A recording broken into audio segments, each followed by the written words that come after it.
I've made a mistake. When I went to go fill up my water cup, I had to wash it real fast.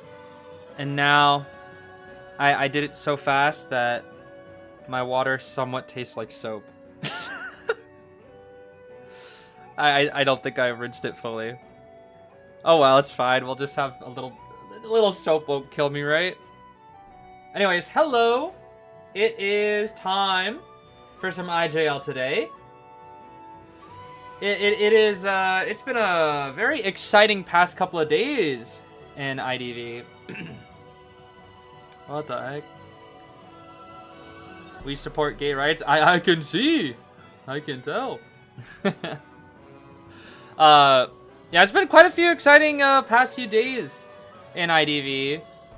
So much new content. I mean, Cage of Yesteryear is huge. Queen Bee is out and she's super fun. We got IJL tonight. We got Demon King tomorrow. We had Frostbite tournament also happening, like a community tournament happening. This season COA rank has begun, and as you can tell by my win rate, it's been rough. Oof, it has been rough. However, I'm excited. I'm very excited because I am the harasser player. I have been practicing harassment so hard recently. I spent like 3 hours this morning just studying Batter gameplay, because Batter is going to be the next project. It is officially Batter is the next project, but we also have Pros, Archer, Anti as well, which are my three classic harassers. So that'll be fun. Learning about harassment has been really fun, especially Batter. Batter is going to be tough. Because I went from Aeroplanist, who's pretty tricky, and I haven't even mastered him. I've only mastered the basics. And now I'm moving on to Ganji, bro. Ganji's hard. And my arrow still isn't even there yet. The rest of my characters need work. Prospector, I'm only like intermediate level with. I'm not advanced level yet. But I'm really hoping that this season, like in this position of like harasser, and I also play Aeroplanist like very rarely at times if we want like a double. I don't know. I've been practicing basically. That's the biggest thing. Even got a couple of nice harasses today, which was fun. Posted those on Twitter.com and even, gosh darn, freaking TikTok. I'm experimenting with TikTok again to see how things go, because I should learn more about it, because I don't know much about TikTok, and as a creator I should learn more about it. But it likely won't last very long. It'll probably just be like experimenting and whatnot. Yeah, we're on the COA grind, that is for sure. For sure. It's been a little rough. We're doing double sessions each day. It's been a little rough. Just because we've been getting cooked. Brother, oh man. We got Mushin, the first Geisha. And buff Geisha, bro. Oh man, it's so, oh man, I hate it. Where is this? Yo. Guess how long look at my points. Guess how long I kited Mushin's Geisha. The 96% win rate hunter, who's probably first hunter on the server right now. It wasn't long, I'll tell you that. 21 seconds. 21 seconds, dude. Yeah, look at this. Look at this, dude. This game was so bad. Oh man, this was so bad. I mean, there was a specific reason why it was so bad. I probably could have at least done 40, but it was bad, bro. Oh, it was so bad. So we knew it was Geisha, and I'm like, I'm getting out of Shack because I don't want to deal with mind games. Also, has anybody's ping gotten worse? My ping is not 73 anymore. It's like 83 now. I don't know if you can look at that. It's like worse. I think I heard the sound effect of the Geisha, so I started hiding behind here. But then she red light tricks me here, which equals, oh dear, I ran right into her. And then this right here makes me sad because I go for the instant magnet play and it does nothing. So I still take the hit. I was kind of hoping it would push me out toward triple pallet, and then I just dead right here. Because I thought I picked up the butterfly, so I was like, oh, I'll just cancel her dash. I did not pick up the butterfly, which was a bit of a shame. So I just died. Not fast. So bad, dude. All my knowledge of Geisha, all my knowledge of kiting goes out the window whenever I fight Geisha, bro. Like, oh man. But at least I'm not alone, because Mushin has been like destroying everybody. So at least that's good. Like outside of like the top, like I think like 30 survivors who are just cracked,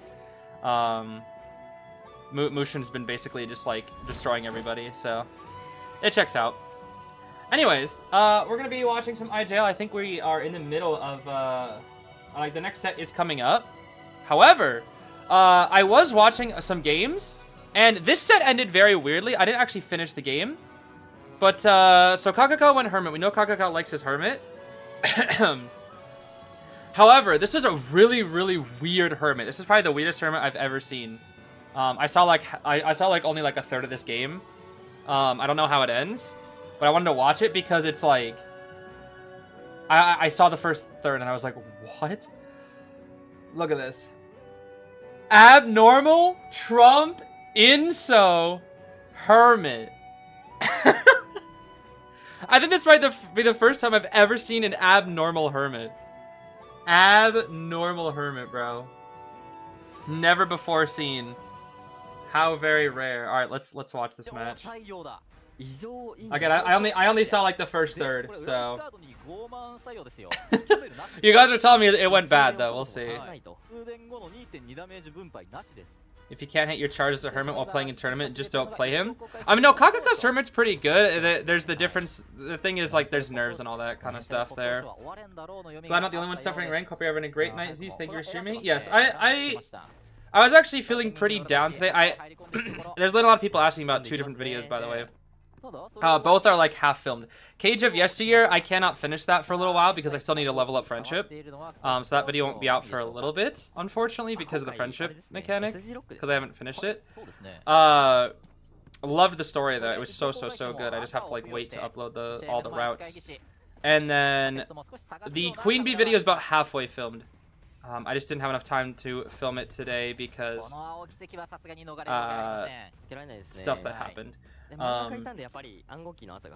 That's fast pallet break. Yeah, he actually did bring fast pallet break. That's kind of crazy.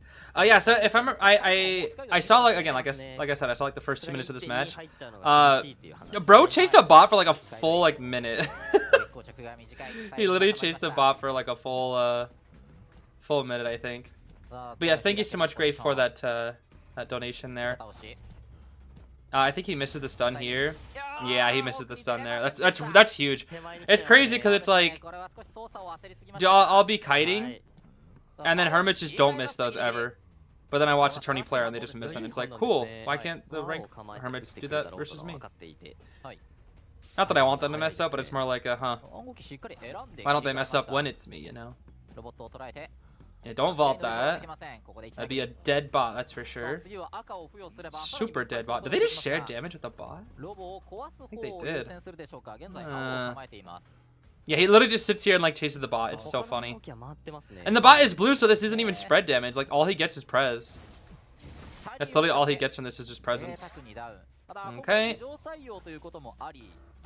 But look at the ciphers. All 7 have progress. He does have abnormal. I can't, bro. Okay, this is where I stopped watching. I don't know what happens after this point.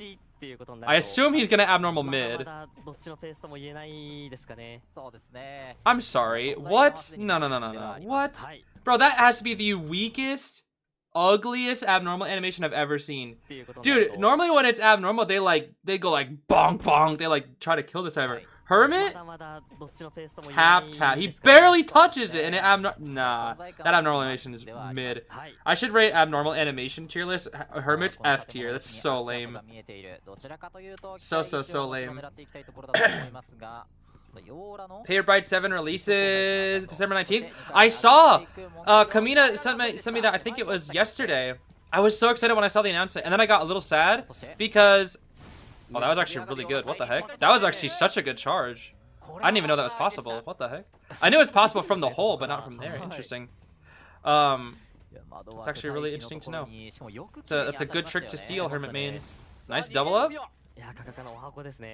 Okay, that's base, and this actually isn't the worst. If he can drop down and hit the officer, he actually can be in a good situation or a good position here. But yeah, I'll be in Japan then. I'll be in Japan when it comes out, so I won't be able to play it day 1. Unfortunately, I'll have to wait. I might have to. Oof. It'll probably be after the holidays when I play. It might be like December 26th or something. Because I'm sure for Christmas Eve and Christmas, I'll be very busy with content and whatnot. So I probably won't be able to play it for... I don't know. When am I leaving? The 17th of December. And I'll be back around the 23rd. 23rd, 22nd, depends on flight time and time zones. Do I think Famine would work well with Hermit, especially after the buffs? You're a Famine truther and agenda spreader. I don't know. Honestly, I don't know. The thing is, like, right now, survivors are so good. Survivors are just extremely, extremely strong. He did get the drop down. Hold on, that's really good. Still gonna be the rescue, though. Oh, well, bye, eyeball. There it goes, huh? So is that abnormal gonna do anything? Yeah, but survivors are just very, very strong. Survivors are so good right now. Audience effect is so good. Like, quite literally, the strat is just like 2 to 3 tide centers, harasser, audience effect, and that's like guaranteed tie. Audience effect, dude, is so good. We haven't been able to utilize it in rank much with my team because one of our members kind of sort of dropped that we were gonna do COA rank with.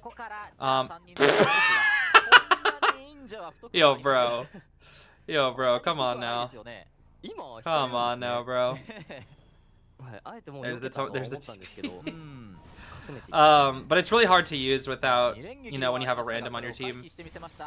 Okay, dude burned almost every stun there. That's fine. Well, now he has nothing. He has no movement options. He burned his TP. He burned both eyeballs. Audience effect is more like a tournament trait than a rank trait. Well, Asia server has actually fully implemented audience effect into their game plans. The only server that is a little bit behind on that is NAEU. Although I do believe NAEU will be able to pick it up in about a month, at least in high tier, but mid tier no one's playing it. Like, we're getting matched up and nobody's bothering with audience effect. But once I think we hit champion and peak tier, I think people will start utilizing audience effect. Audience effect is extremely strong right now, extremely strong. The thing is, I don't know if Famine is enough to offset audience effect. That's the thing. I haven't seen the numbers much. Especially since not a lot of hunters are bringing Famine. Although weirdly enough, I've ran into a Percy. Oh wow, they're about to prime all 7 ciphers. That's kind of ridiculous. Can they pop? No, they can't. Oh wait, they're in danger. Oh, they just pop. Oh, because they only need a tie. They only need a tie, right? Or no, do they only need 1? I actually don't know what the win con is here. Regardless, no detention, so it's not like they're in trouble. Who am I doing COA rank with? I am playing with Team Riptide. And I gotta give big shoutouts to my captain and coach Audra for teaching me a lot and giving me many opportunities. Whoa, a little too far there. Teaching me a lot of harassment tricks and just in general being extremely helpful when giving advice. Are we greedy? Are we greeting? We're not gonna greedy. We're not gonna greedy. We're gonna safey. We're gonna safey.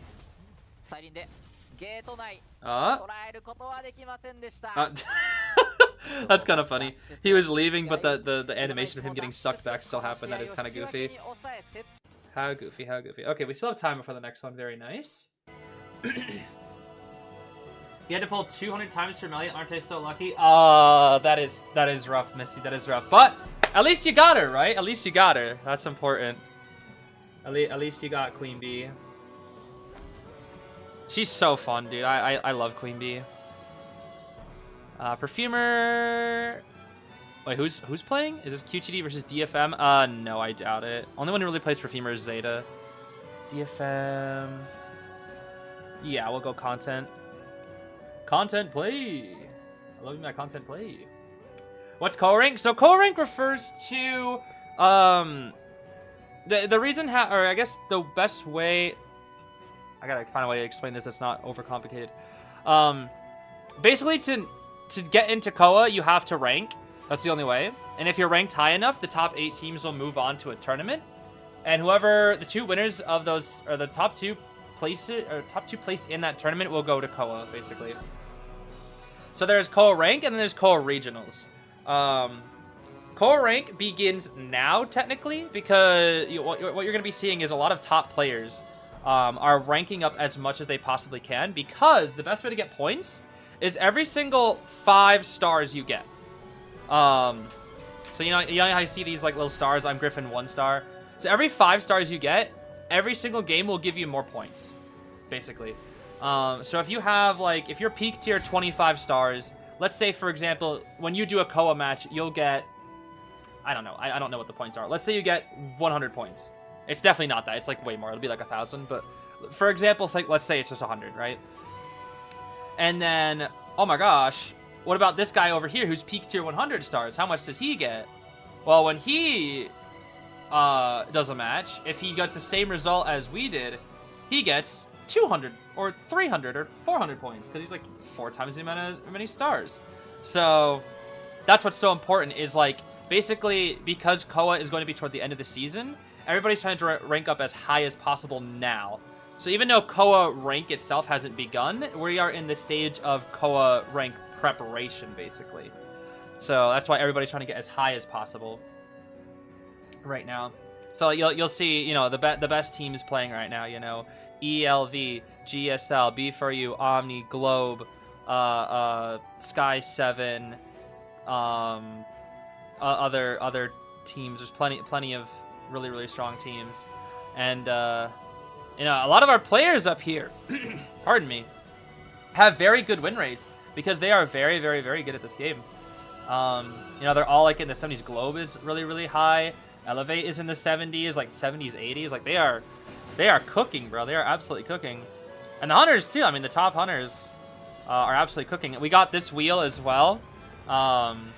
This wheel tried to do a blink drop down trick on me, actually, which was quite interesting, but I flywheeled it. We still lost though, so it didn't matter. Has COA been teased? Allegedly, it's been leaked, but I don't know any of it. I do not know. Anyways, I'm so sorry that I was talking over it. Daniela, thank you. Shout out so much for the 50 gifted memberships. That is so very kind of you. Done it so many times in the past. Once more today, thank you so much for your generosity. It really does mean quite a lot to me, especially with how consistent you've been. Thank you so much, Daniela. COA has been teased? No, I don't think so. I dropped my pencil. Oh my goodness. I don't believe it's been teased or like announced or like anything. All I heard is that apparently the lineup of the characters has been leaked somewhere. I don't know if it's accurate though. I don't know if it's just somebody you know, posting fake leaks or if it's real, but that's just what I've heard. How is Geisha after buffs? Is she still low end of hunters? Geisha basically is more annoying. She's not that good though. Like she's still Thai. Like she's still a Thai hunter. She's just more she's a slightly more consistent and just more annoying to go up against because she's like overall less laggy and less clunky, and her hitbox is actually really good now. Like it's really good now. It is super good.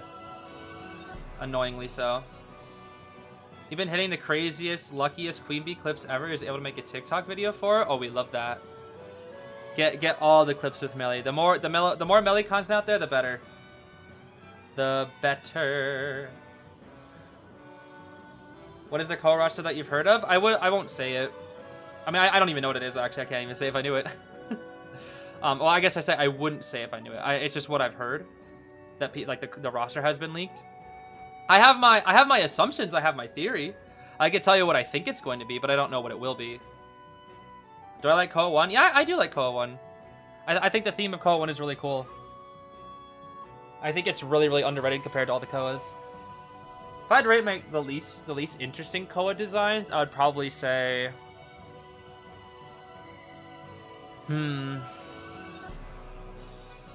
probably COA 3. COA 3 is like it's like interesting, but it's not that interesting. You know, it's like this could have been an Essence kind of thing. I guess the first one also could have been. But yeah, I don't know. For me, I still think COA 7s was the coolest theme. I love COA 7s. Who do I think will be there?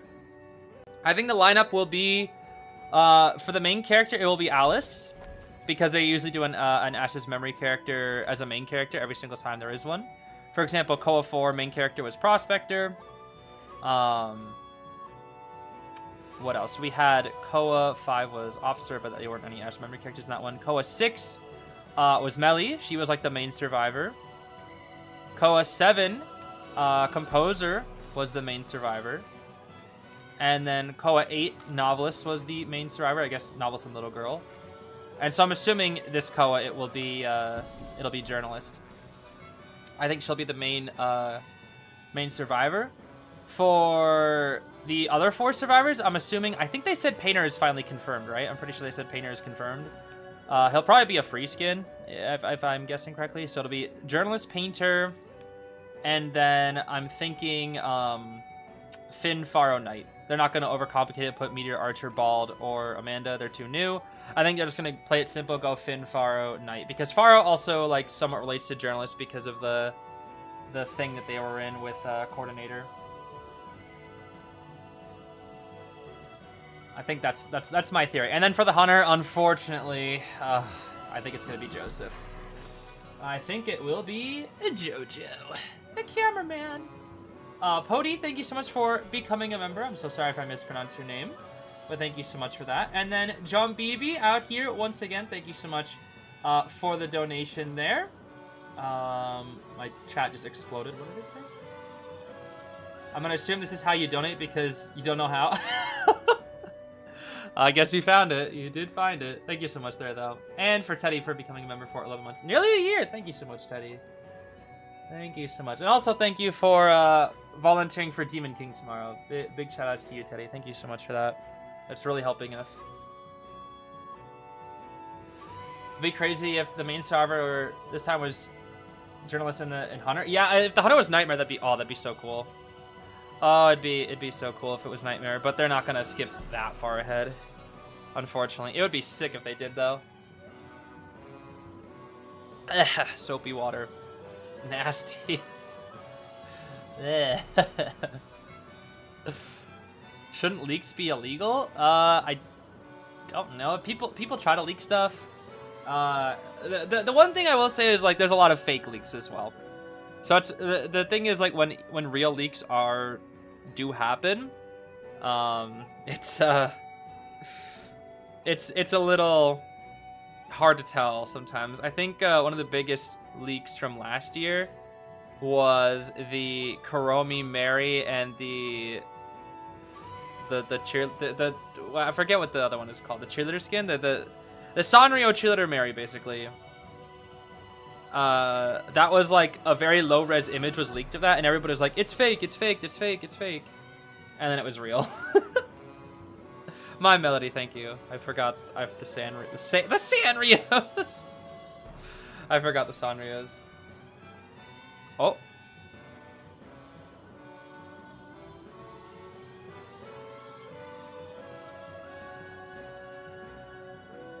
Huh?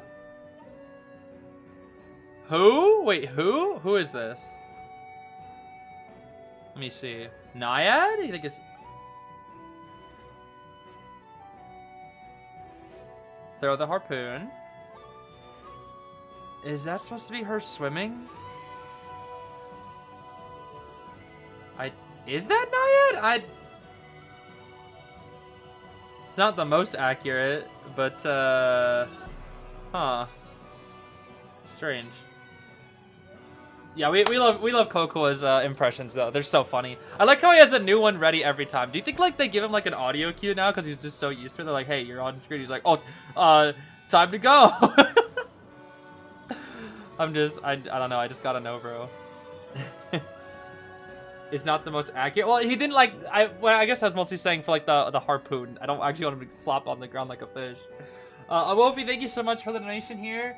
Punch Melly is so much fun to play. I'm not good at her, but that's okay. What final talents plus traits have you been using for her? I've been mixing up, actually. In my video, you'll see I've been using Insolence Detention and Trump Card Detention. I also been using Blink and Patroller. Patroller Queen Bee is quite interesting. It is quite interesting because you can farm up a lot of energy really, really fast. and then try to get a cheeky double hit or double chip into basic. Quite cheeky, quite cheeky. She's so much fun though. She's so much fun.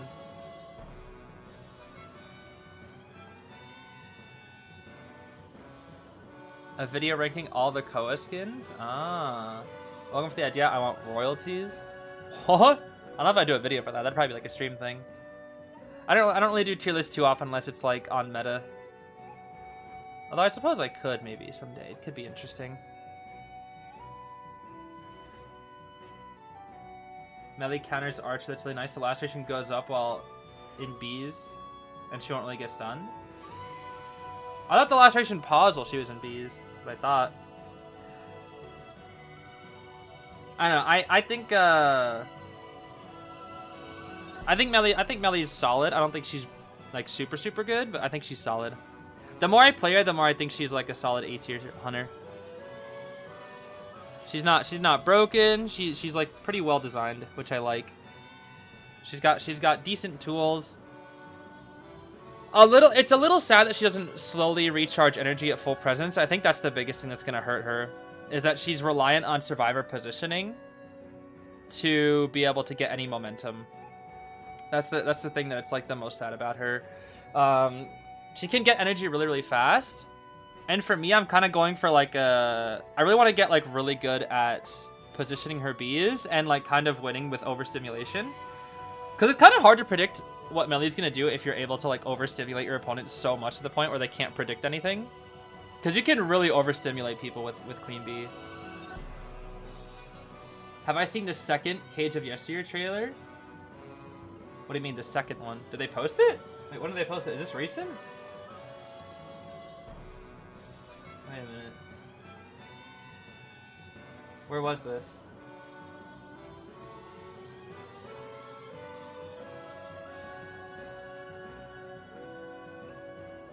It was on twitter.com? What? Wait, is this like coming very soon? Hold on. No way.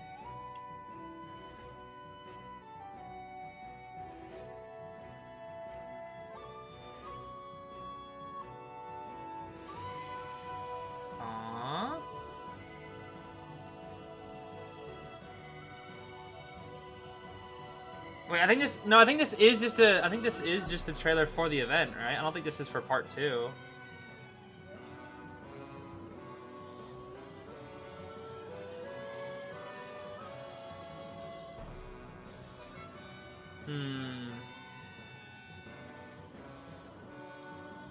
Now I'm curious.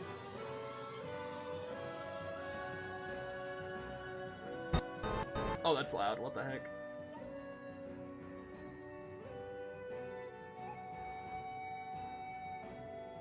I think the issue is because I haven't played the other routes yet, so I don't know for sure if that's new footage. I've only played the solo route. For those that are curious, when I played through my Cage of Yesteryear, I soloed everything. I did solo route. That was my first run. Okay, let's see here. Hullabaloo, whoa, Inso, Trump Peepers, Tide Grave, Tide Needra Puppet, Borrowed Flywheel, Enchantress, Borrowed Tide, Lucky? Tide, Lucky, that is confidence right there, oh my gosh. Huh. Not for a part 2, just a second trailer for the event? Interesting. Yeah, because all that footage looked new. Or it wasn't from the event, I think.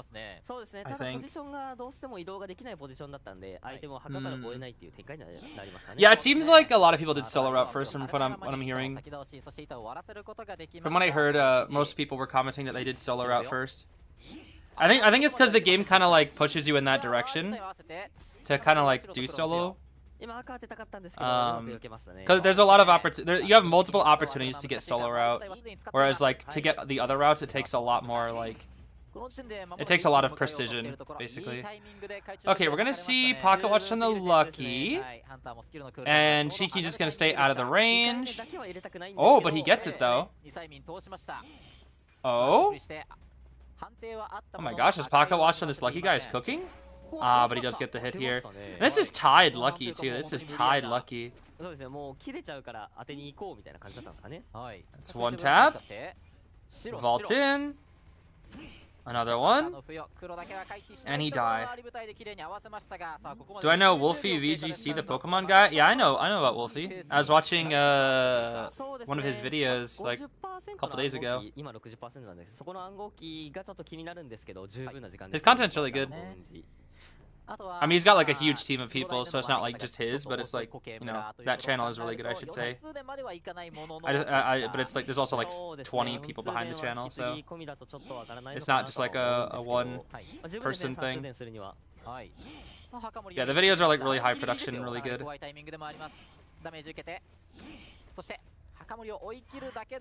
Double down. Oh, wait, the cheese? Ah, yeah, I thought he had the cheese spot there. Didn't quite have the cheese spot. Do I know M&J TV? I haven't watched M&J TV in a long time, but I used to watch all of those, all of his, what are they called? Pokemon Talk videos when I was a kid with the little plushies. It was like a little talk show. It's kind of funny. I thought about doing one of those myself for like an IDV, but I don't have enough of the plushes. And also, I would probably be bullied relentlessly online for doing that, but I thought it'd be silly.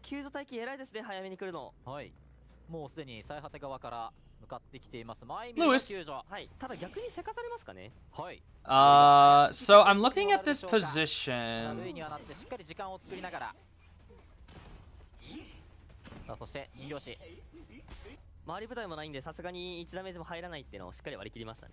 This is gonna be a small chance for a 3K for Cheeky, I think. This is probably time, but there's a small chance for a 3. Thing is, the health states are good. Why is the Enchantress harassing out in the open? That is very dangerous. Bro, you don't have any stuns. What are you doing? He knows this. Do I like Slowpoke and Slowbro? Yeah, I kind of like them. I like them. They're not my favorite mons, but they're cool. They're pretty cool. Who we chasing? Maimi? The Lewis? This is tricky, because he has TP. He can actually win, actually, from this position. What he can do is he can kill the Lewis, bleed out the Lewis, because he knows the Lewis has no borrowed, and he can just straight TP. Like, I think he'll kill Lewis. I don't even know if he'll bother chairing. He might just kill TP. Honestly, but he needs to kill Lewis like now. He needs to kill him now. Just hit him. Just hit him, bro. Come on. Oh, there's the TS. Just TP. Chair TP. Okay, actually no. I think I agree. Yeah, chair TP first because it's so far. You can force rescue. He 100% TPs here though. There's no universe where you don't teleport. Yeah, TP. Okay, he can win. He can win. Oh, they didn't mind game it either. I guess the Grave is confident enough that he can live. I thought they might mind game the thing and send the Grave to rescue. That might have been the safer play, but we'll see. We'll see if it all works out. That was really good. Force out one clone and then immediately jump out of the shovel. That's a really, really good play from the Grave. This should be death though. He's gonna die. Now this is where things get really risky because you can share the Grave. Ooh, basement. Yeah, you share basement, you automatically get a 3 kill. Your chance of 3 kills is like 80% here. Minimum. Jump. Use clone to find Enchantress. Do we see here? Yes, we do. Now we know Enchantresses. Who needs game sense when you have clone? Who needs game sense when you have clone? Yeah, there's no way. This is 3 kill. This is 10 billion% 3 kill. Minimum. Gonna go for some snipes. Did we get anything? We did not get any snipes. There's a 1. Take the clone out.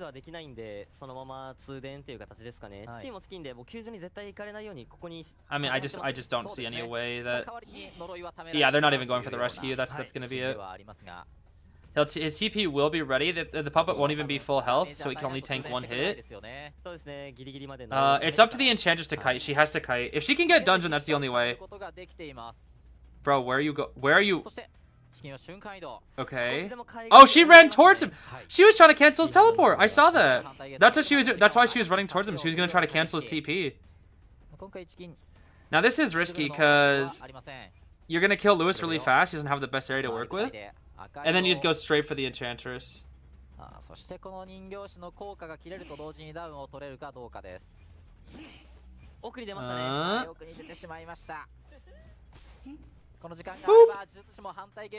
Very nice, very nice down.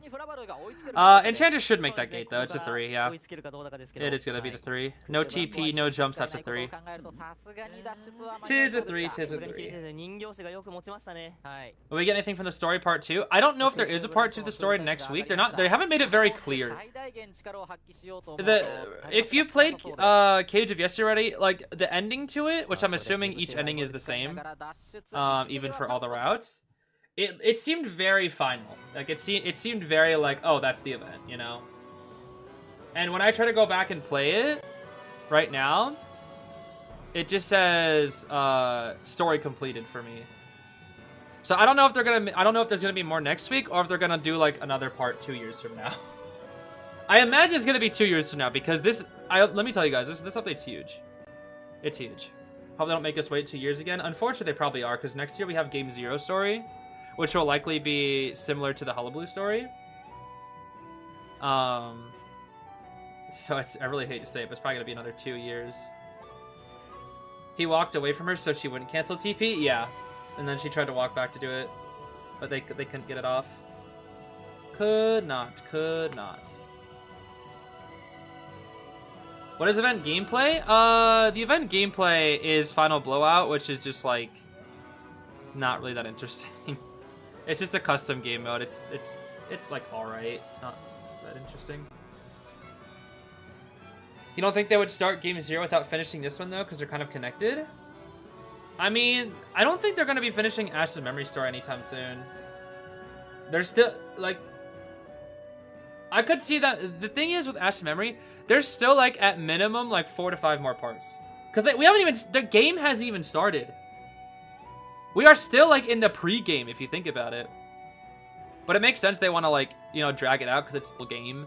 So that's the reason why they probably want to drag it out for so long.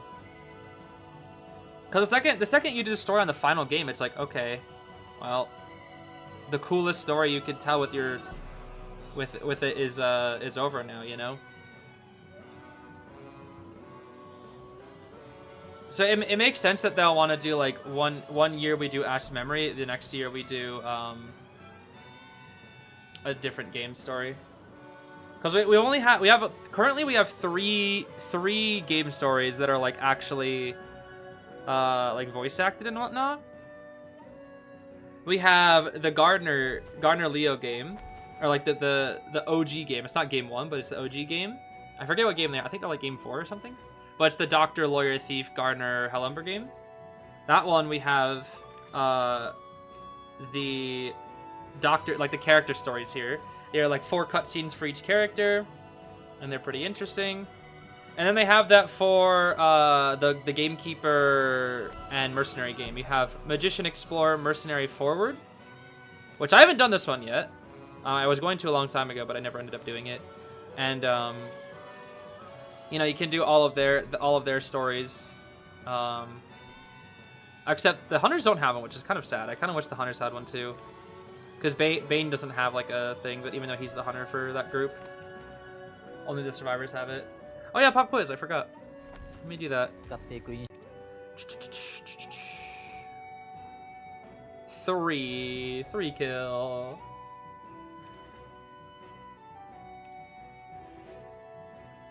Yeah, Cage of Yesteryear was mostly backstory, yeah.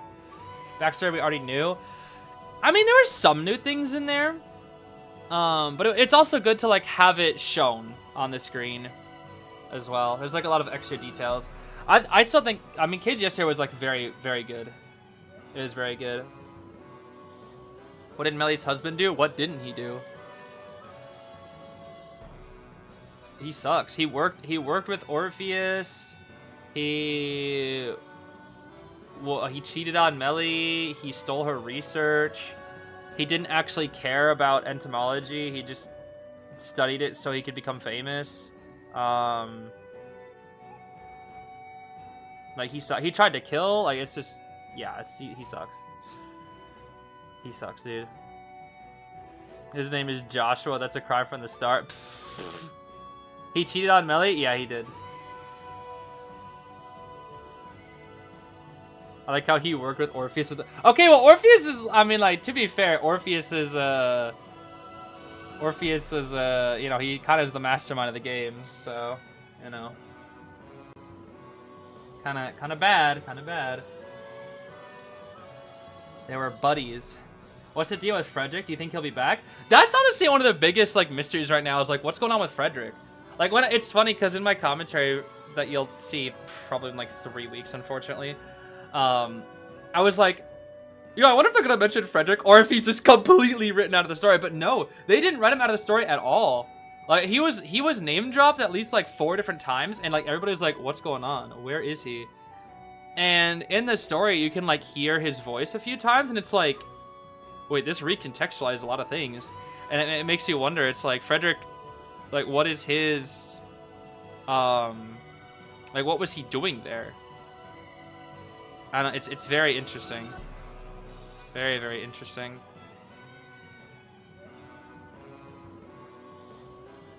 Melly's route has more Kreberg lore. That's what I heard as well. Yeah, so I heard. But I haven't done any of the other routes yet. Doesn't Orpheus have a split personality though? Yes, he does. He does indeed. There's a theory of him working with Orpheus. Yeah, that's what I heard of as well. It kind of made me like believe more in the Frederick is the third protagonist theory. I love that theory, but mostly because I just like Composer.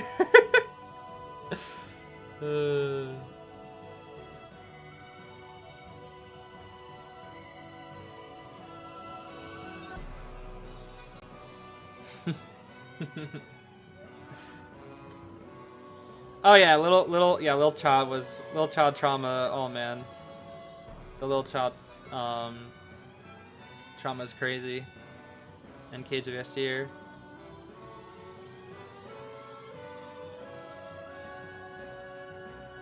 Isn't split personality an old term? I mean, I think the proper terminology, I believe, is dissociative identity disorder. But yeah. Yeah, exactly, Leah. But I don't know if they like specifically wrote that in this story, at least. That's why. Yeah, Roy Cafe. That's why we got Nightmare. That's where Nightmare comes from. Composer having it. Yeah, the pianologist. Yeah, that's what he should be. The pianologist. Okay, let's see. Seer, Meteor, Merc, Archery. Yeah, it looks like they're sticking with the classic, at minimum 2 Tide Turners, 1 Harasser. It's like 2. It seems like that's the meta right now. It's like 2 to 3 Tide Turners, 1 Harass, and audience effect is enough to tie. Roy Cafe, your fake rearranged. That's actually so funny.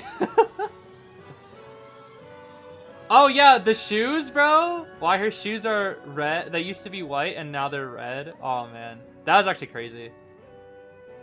That was crazy. Poor little child.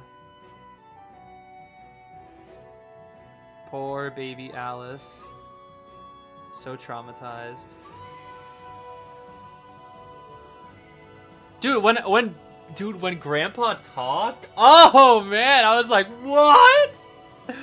Grandpa talk. Wait, that's a round 1 witch. Oh, it's Kotami's witch. No, that checks out actually. That checks out. Yeah. That checks out.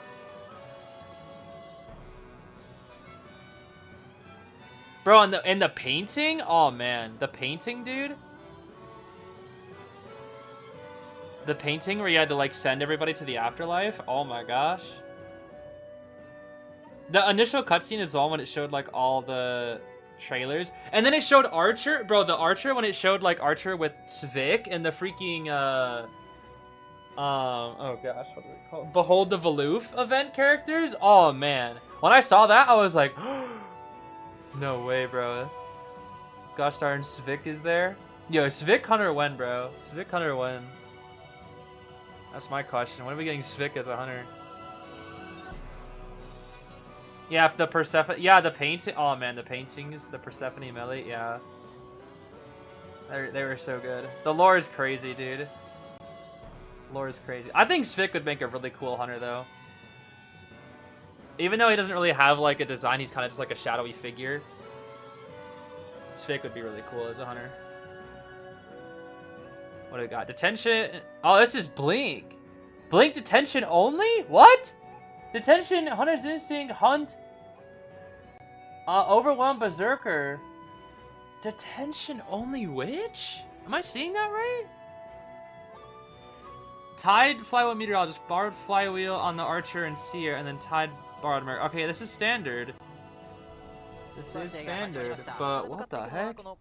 Detention only Witch. I have not seen this before. Not even like Inso Blink, it's just detention only.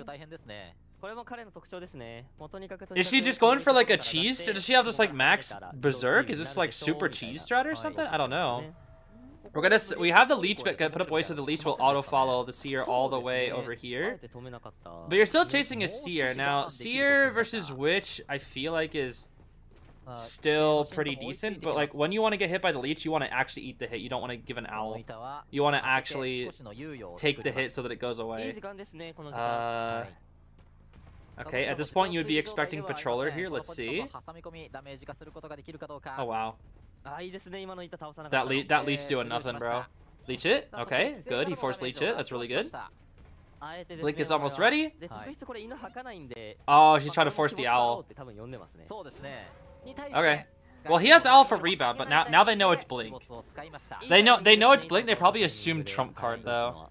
They probably assume trump card. Yo, TP Witch when? When's the TP Witch? My stream might be a bit behind, is it? Oh, that's fine. That's fine. I don't think it's too behind. I think it's maybe like 10 seconds or 20 seconds behind. Meteor Cloud. Okay, pretty standard rescue. She's gonna try to double down the meteorologist. Ooh.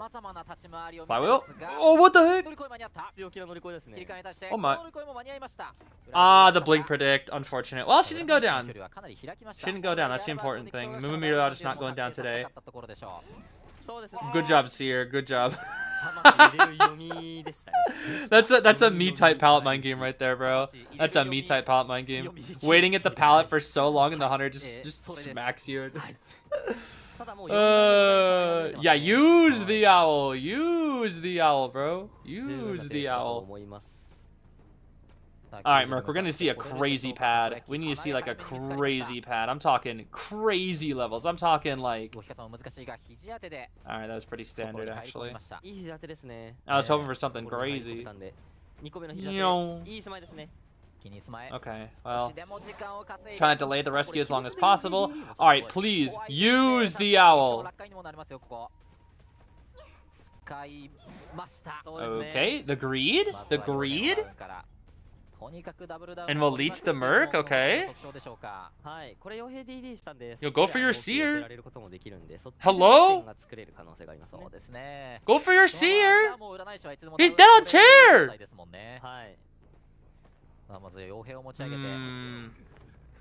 I mean, at this rate, Meteor's gonna have to pop all the ciphers by herself. But if Seer kites a little bit longer, this is gonna be really bad for the witch. This is really it's games like these that are so hard to tell who's gonna win, because there's so much pressure, so much progress, but still so many item usage. Like, it's crazy, dude. It all comes down to the in-game like plays. Look at that attack recovery, dude. I think Kotami is risking it all. Like, I think Kotami is just straight risking it all. Archer should go down here. Yep. The seer was gonna owl her. Ooh. The meteorologist has been healed. She can come on in here again. This is Archer's first chair though. She keeps trading chairs. This is really bad. This usually is how hunters lose games. Oh my gosh, she's forcing a lot of early rescues though. Forced out the flywheel, and there's the blink. Oh my gosh. This witch is so aggressive, dude. This is what I mean. Witch is such a versatile hunter, I swear. This is detention only. They're all injured. Only one who can rescue is the dead on chair CEO or the half-health mercenary, but he's getting so hard cut off. They're gonna have to rescue either Mirals after half or... Whoa, Archer. Archer! Archer! I guess it's your leech.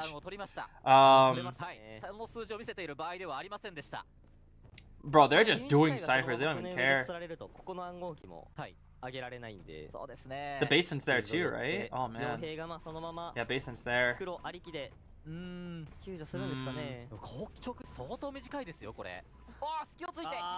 Oh, while they're being carried. Oh my gosh. Wait, Seer could give an owl to the rescuer here, maybe. Can they finish the ciphers? Meteor still has bottle. Look at the speed from that witch. Oh my gosh, hunt diff is crazy.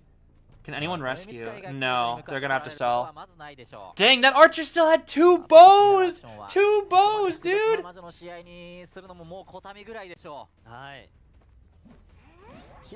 There's just so many blinks! There's so many blinks! How many blinks has she used? How many blinks has she used in this game? Like 7? I feel like I've seen so many blinks.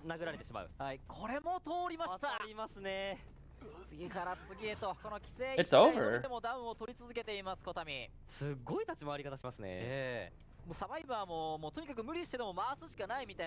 Dang, Kotami's witch is crazy.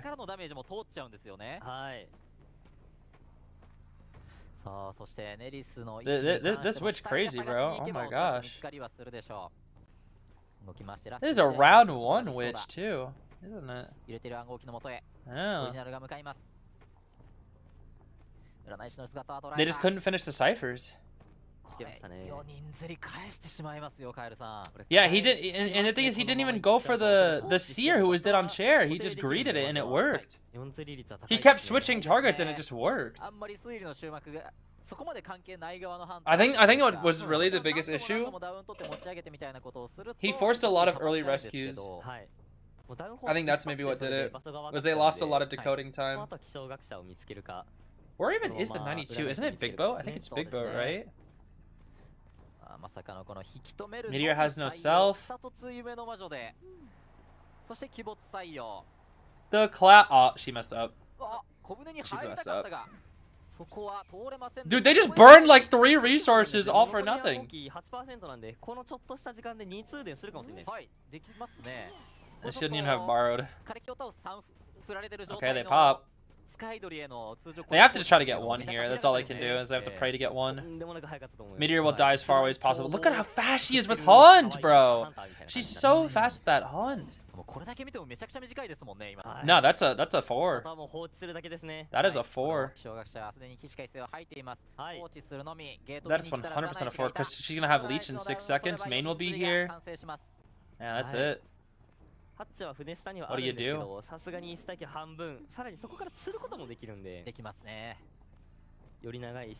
What do you even do? Okay.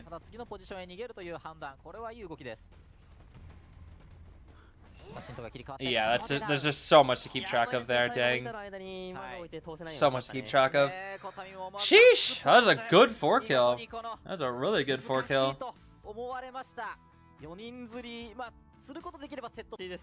Okay, I wasn't actually that far behind. I was only like 10 seconds behind. Not even. Not even. What is it, Toy Merchant birthday? Toy Merchant! Oh, I get her emote. Ah. The Toy Merchant emote. Yeah, the greed actually worked out in that game. Oh, dude, the freaking roll. Oh man, the roll all your dice thing is so nice. I love this change. It is so nice that we don't have to like hold it down and wait and go in and out. What are my thoughts on send your location ping getting removed? It's a little annoying because I actually really like that ping. It was very helpful, especially as someone who's been playing a lot of Harasser recently. It's so helpful to keep track of people, but I think China was very toxic with it, and so they removed it. But like here's the thing. They're just gonna find a new way. They're just gonna find a new ping to bully people with. Like for NA, everyone knows it's you know, you're on your own. The thing is that's only really toxic in NA, EU really. On Asia and on China, that's used as I can't go for the rescue basically. It's not used as a you're on your own, like whatever. The hunter used abnormal, yeah. It's a little funny. Whenever they ping the hunter has abnormal and the hunter doesn't actually have it abnormal, they're just calling the hunter abnormal. That's usually just like if the hunter is weird, or if they're making weird decisions. And then if they say the hunter is bonbon, it means they're blind. For us, we always talk about like when a hunter is blind, we say, oh, it's a Joseph main, because Joseph mains are usually like blind, especially like beginner Josephs. They just can't see anything. The good Josephs are the furthest thing from blind, but apparently in China, the bonbon mains are like that's the stereotype. It's the bonbon mains are usually like blind. So that's what it is usually. Do I like playing Queen Bee? Yes, I do. She's super fun. She is super fun. What the heck? That is not what I clicked. I'm trying to click on the pop quiz, bro. I want to click on the pop quiz. Detention only. Yeah, detention only. You know, all the toxic slang. Yeah, it's mostly because people have informed me. I mean, the you're on your own one is pretty obvious, but usually it's been players from other servers telling me about like what it's all about. That's the one thing about being like a content creator is you have access to a lot of information as well, from a lot of people, so it can really help in terms of like fundamental understanding of a lot of different things.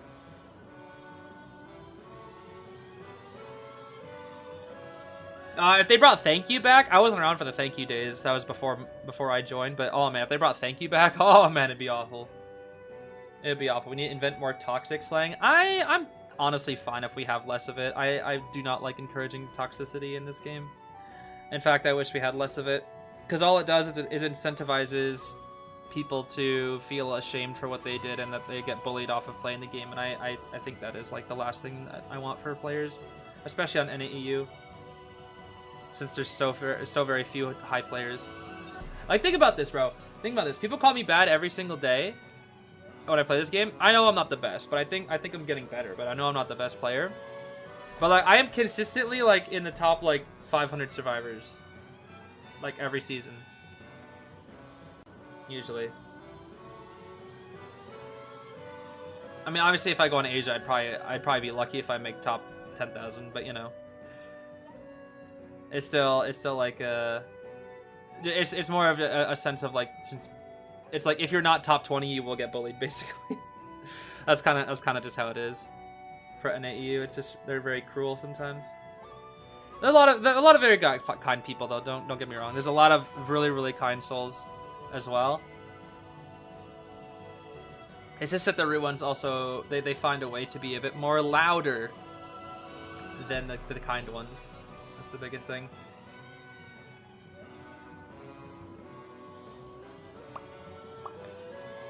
Yeah, I don't even know why people bring you're on your own. It's kind of silly. And on NAEU at least, it's kind of pointless. Like for me, or for NAEU, what people use when you can't get the rescue is forget about save and go for the tie. You know, it's kind of funny. I remember Zeus said, take sorry off of your list. It's completely pointless. It adds nothing to the match. And I think Eli O also said that.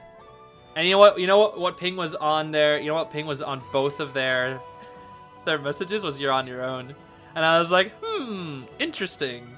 You know, you're saying that we shouldn't have sorry, but you're on your own, both of you. That's crazy.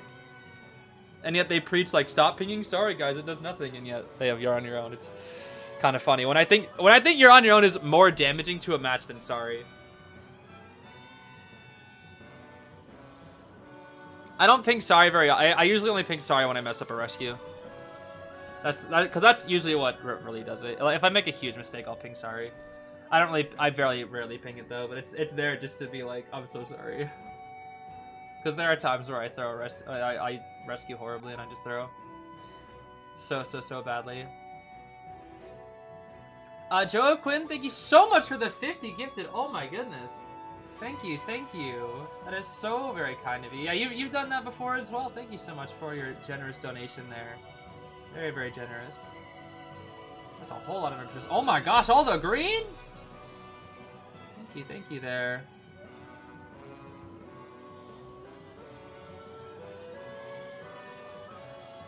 Yeah, we have the 3-second ping, or 3-second ping cooldown. It's really nice. I actually really like it because for me it's really helpful when like early game, because there have been plenty of times where early game I'm up against a really fast hunter. I'll ping the hunters nearby and then they immediately switch targets and it's like, well, can't ping beware for another 5 seconds.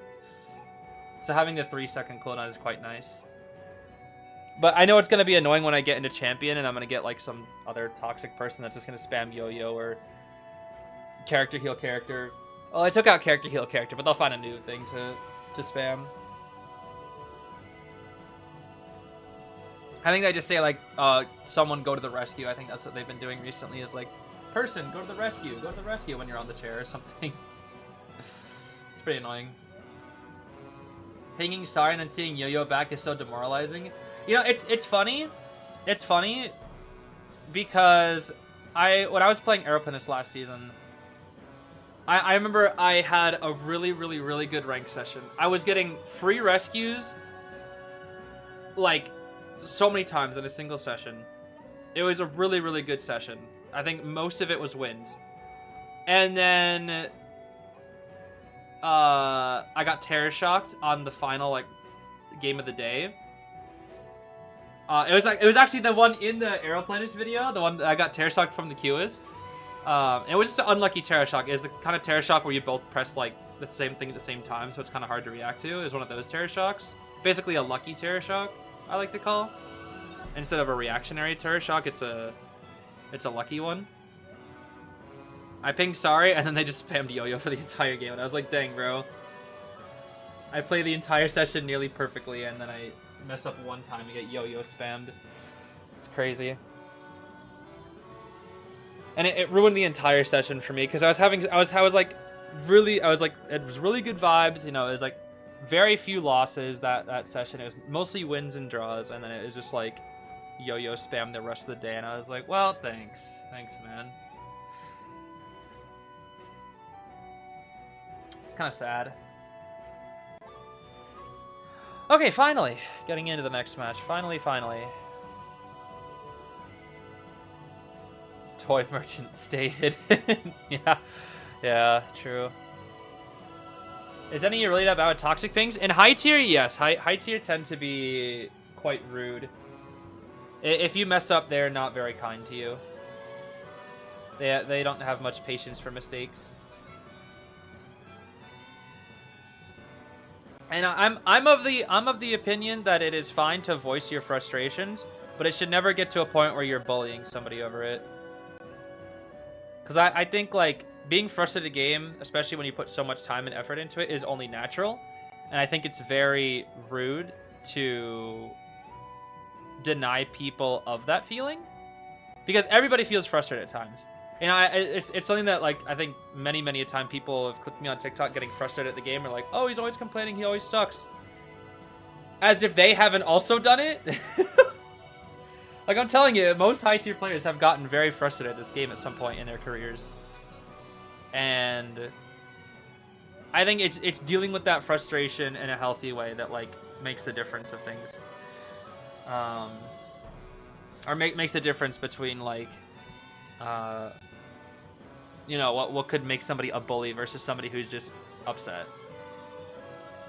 That's the way I think about it. It's fine to be frustrated at people for making mistakes, but it is never okay to bully them for it. That's just too far.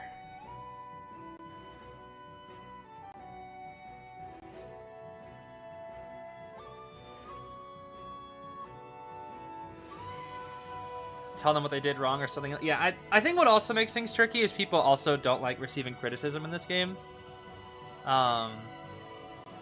It's very easy to kind of make excuses for yourself and kind of try to explain the situation as well, so that you can have like a bit of a benefit of the doubt. And to an extent, I think this is kind of like happens with everybody.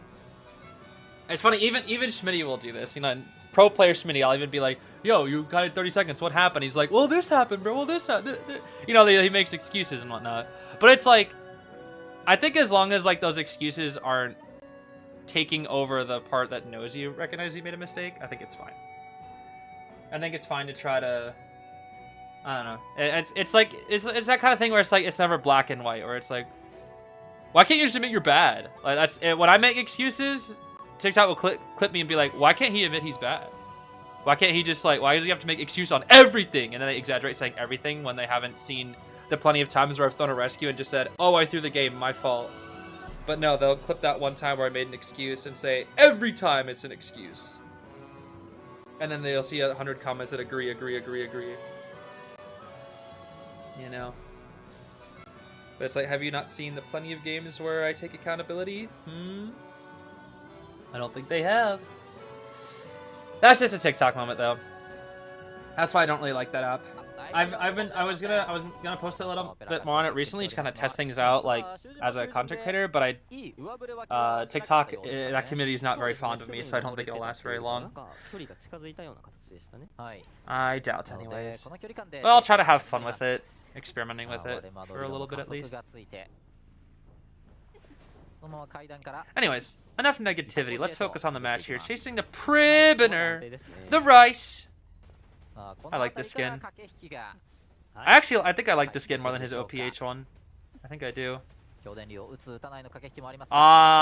was good from Cheeking. Oh, well, that was bad from Cheeking, actually. It was good because he tried to shock, or he tried to... I really thought he was going to take the risk. He was aiming to shock to cancel the dash, but Cheeking respected it and then messed up his dash anyway. So it was basically like he got it.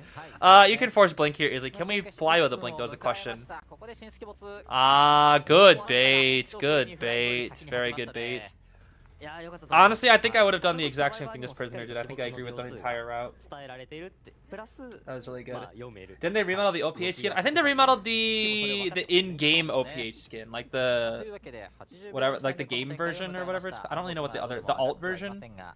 Because you have like the player and then like their in-game version of the OPH skins, and I think they're changing the OPH in-game version, not the character or player version. I don't really know what the difference is called. Free run, use free run blast. That's not very free run. That's not very good free run blast. Use free run blast. No free run blast at all, bro. What's the point? I want to see some free run blast gaming. I mean, this is fine so far. They have 3 full bottle. She might even be able to heal herself a bottle. She might just do that here. Oh, a messed up dash. That's gonna buy 3 extra seconds for the survivors. Not bad for the serves there. Will Cordy get next, or will Officer? Officer will definitely get next here. Yeah. What do they do to Knives' face? Yeah, he's not a potato anymore. Bring back Mr. Potato Head. I'm gonna miss Potato Mercenary whenever he's gone, because they're gonna change his model eventually. We'll no longer have Potato Merc. I'm gonna miss all Potato Mercenary. Oh my gosh. Oh wait, she got her dash canceled from that. That's crazy. Okay. Still 3 seconds before she can dash. We have shock ready as well. Can we shock pallet? That was the question. Woo! Close. Very, very close. Ciphers are good here.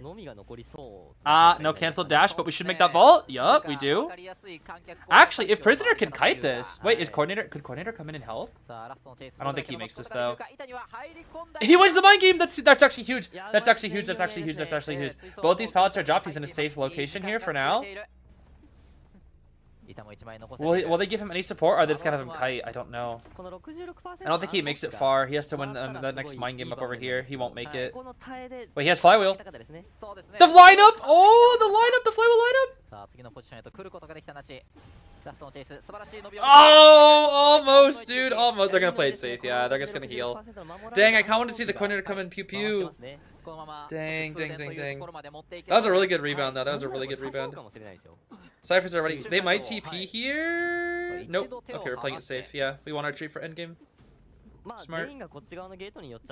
Smart. That was a really good rebound from the Prib. Free run, use free run blast! Free run, use free run blast! Or just run into a barrel and die. That works too, I guess. Are we gonna go for officer? We're gonna go for officer? We're gonna go for the officer. We could try to blink down him to get an insta down. Nah, too late. Or yeah, too late. He already used the watch. That is definitely not an insta down.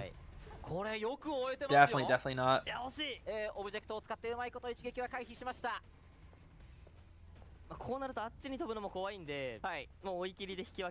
Yeah, no, it's a tie. He's lasting just so long. Oh, dungeon so far. Yeah, he's not making the dungeon either.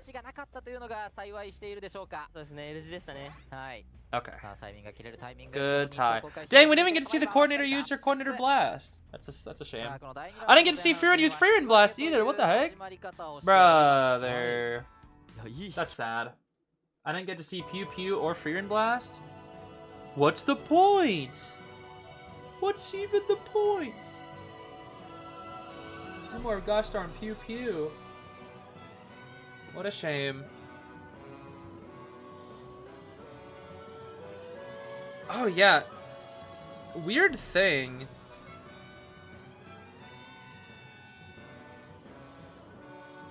Huh. One sec.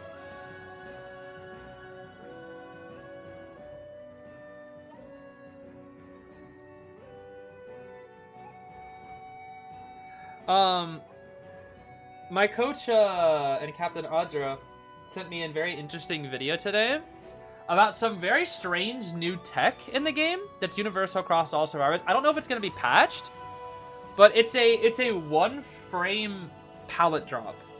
I don't really know what's going on with it. I don't really want to show the video of example because it's like a really well edited video and I don't want to steal their content. But apparently China server has discovered a way to be able to drop pallets within a single frame. And I don't know if they're going to patch it or not. But it seems like everybody's implementing it. Which is kind of ridiculous. Also, is QTD going to win another one? Even Aeroplanist? Yeah, every character. Like, you know how, like whenever, you guys have probably had this before. You remember, like, sometimes you'll be kiting a clown. You'll drop a pallet in his face, but like, you drop it at the right time and it feels like the pallet just like, drops like that, like just one frame. You ever get that when you're cutting clown and you cancel his dash with like an instant pallet drop? Yeah. For some reason, it's just like frame one. You can just drop it frame one. I'll see if I can maybe like just get like a short clip of it so I don't steal their content, but it's really weird. It'll probably get patched, but we'll see. Can I mute this? Is the question. Hold on.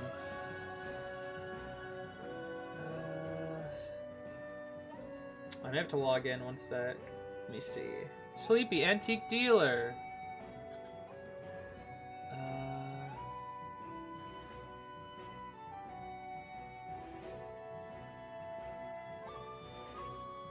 It's unfortunate that it's just on TikTok.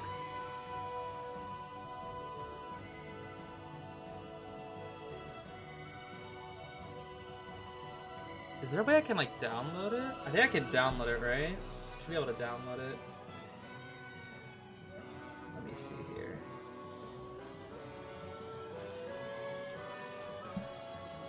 Yeah, I should be able to download it, I think. I hope.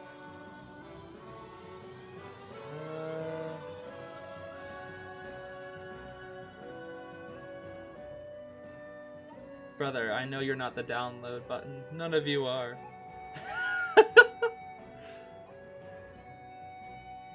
Yeah, I feel like it will be patched. It seems really broken. Like super busted. And the thing is, it's like universal across all characters, which is crazy. While I'm at it, I should maybe... Let's see here. Oh, neat. I should do one of these. I should do one of these. Yippee! I need to get my rewards for these guys. Pop quizzes 1. Ah, Mad Eyes. I know you're not the download button. None of you. Yeah. Is another letter to Bane? Oh, interesting. Huh. Mad Eyes, Mad Eyes. I like his portrait. His portrait's actually really cool. Okay, let me see here. Let me see if I can pull it up without it like blaring super loud. Oh dear. Okay.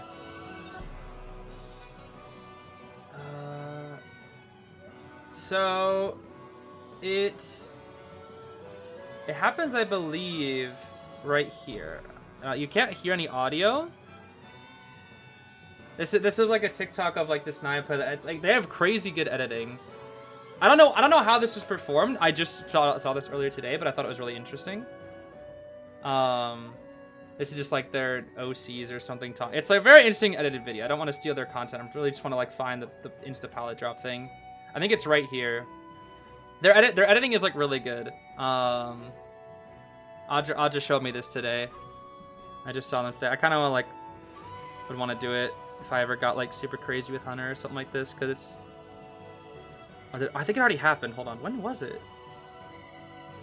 I think it was right here. Yeah, look at this. Look at this. Ready?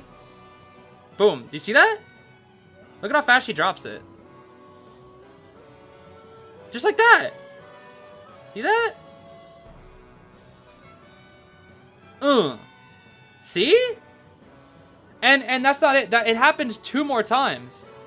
It happens to this when an antiquarian is harassing. Look at this. Ready? Look at the palette. It instantly drops. Look at that. See? That's crazy. And then both the enchantress and the antiquarian have done it. And then this cowboy does it too. This cowboy, when he rebounds, it happens to him too. And he does it right here. Watch. I don't know how it happens. They all did it. It must be like a certain input or something. But all 3 of them were able to like insta drop palette. So I don't know how it works. I don't know the inputs for it. But it's an interesting tech. And I imagine it's gonna get patched, but it's kind of crazy. Because if they don't patch that, that's broken. Because you know what? That it makes horsefly effect useless. No one in there like will ever bring this again, ever. If they can just drop it, frame 1, can it be a replay glitch? No, apparently it's a trick. Like it's actually a trick. I was even asking some other people about it. It's like actually a thing. I just don't know how it's performed. It's crouch plus pressure palette button, and when you press palette, you press the run thing. Huh? Is that how it's performed? Really? That's so odd. But that, you know how like,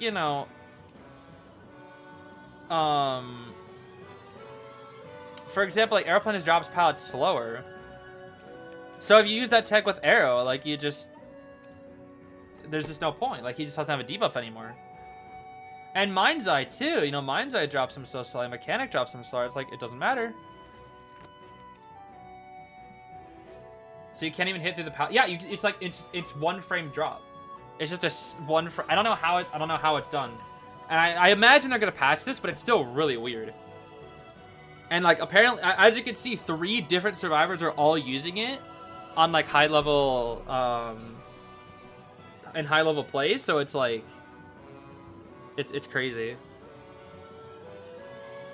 This glitch was a thing even before the flyout became a thing. I believe it depended on the player's ping. Really? So it's still in the game because everybody's using it now. Oh, wait, I'm sorry. What happened? Dude, Prisoner Factory is a walking 60-second kite. What happened? Okay, he got outside factory spawn, which is pretty unlucky. And he doesn't make the window.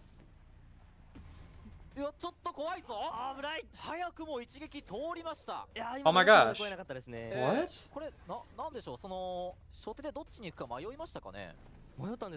Okay, but he should get a lot of distance from this. Knee jerk plus pallet break plus window plus stun. This should still, like, Prisoner in Factory is just so good, bro. Prisoner in Factory is so good that this should still be 60 seconds.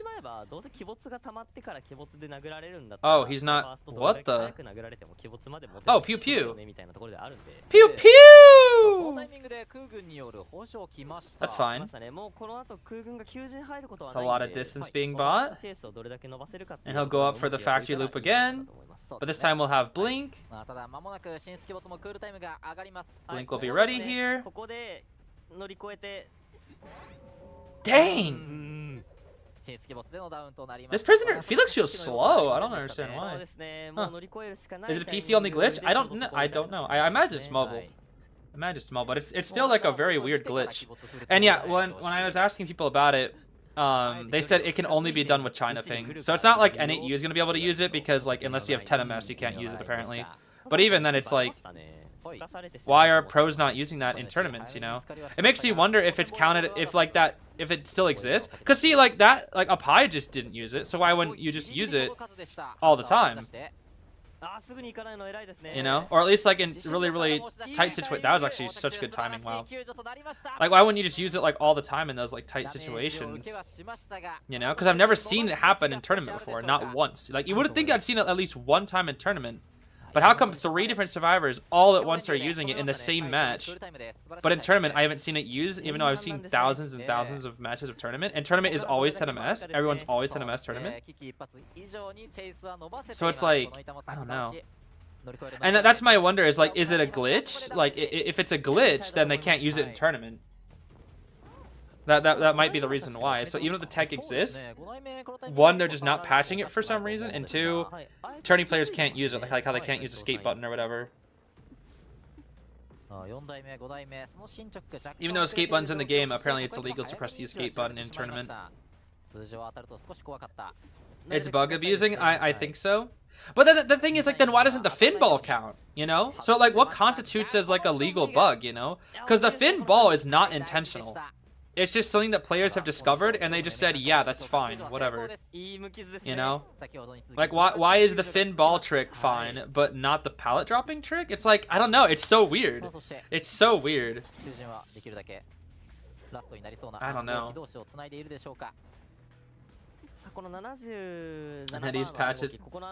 What trick? Which fin ball trick? The trick where Finn can put himself inside his own ball so that you can't get possessed by Ivy's ghost. Or you can't get leeched by Dream Witch. This one is a main core mechanic? Maybe. It's just weird, you know? It's just weird. Just makes one think. Makes one think. Alright, this is a very standard pace game, though. Very, very standard. Very standard pace game. Actually, no. It's not a standard pace game. I think DFM is actually going to lose this. They're not in a good position here. They're very low on items. Okay. That's not a pallet stun. What? Her feet aren't in it! Hello? That's crazy. I'm actually surprised. Her feet literally weren't in it. Usually people tell by if their feet are in it, her head is in it. Oh yeah, but you can be like you can have like half your body in the pallet, it won't happen. From what Schmitty is telling me, you need to have your feet, the hunter's feet need to be in it, otherwise it won't count. What the? Yo, that movement looks so jank. Okay, Cordy likely can only kite another 5 seconds. Unless she wins this mind game. Ooh! Dead. Dang! That's the power of Tedemesh. Look at how fast she was. She nearly made that pallet again. She has the tiniest feet. Yeah, Opera's feet are kind of small. The gosh darn toothpick. Look at her freaking ankles, bro. Toothpick ankles. Oh my gosh. You could like, she could like, I don't know, like have like a, I don't even know. I was gonna say like have a random rock hit her on the shin and she'd just die and her like feet would break. But nothing really happens that hits your shins too often, huh? What are we waiting for here? Dulling sense they're supposed to. Dang! That reaction's crazy.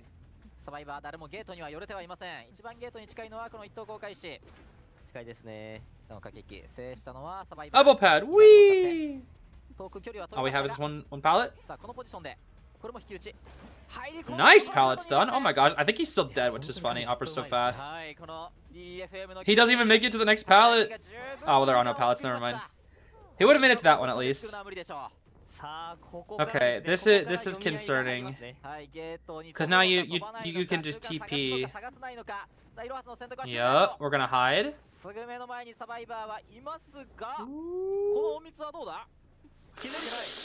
How? How? Bro, how did you not get seen? If that's me, I get seen every time. That's crazy, bro. Oh, wow. Itohasu's reaction speed is so good. Did you see that? Oh, man. That was so good. That is so gosh darn good. We do get the rescue on the officers before half. It is before half. Okay, that's really, really good for DFM. They are struggling for this tie, dude. They are absolutely struggling for this tie. Let's see here. Oh, I think we've cut out the officer. That should be a 1 out. That's a 1 out right there. Officer cannot kite. That is a great kill. Unless greedy? Nah, we're gonna take the 3. Okay, we'll take the 3. No greedy, no greedy. We'll take the 3 kill. That's still really good. QTD is doing really well, dude.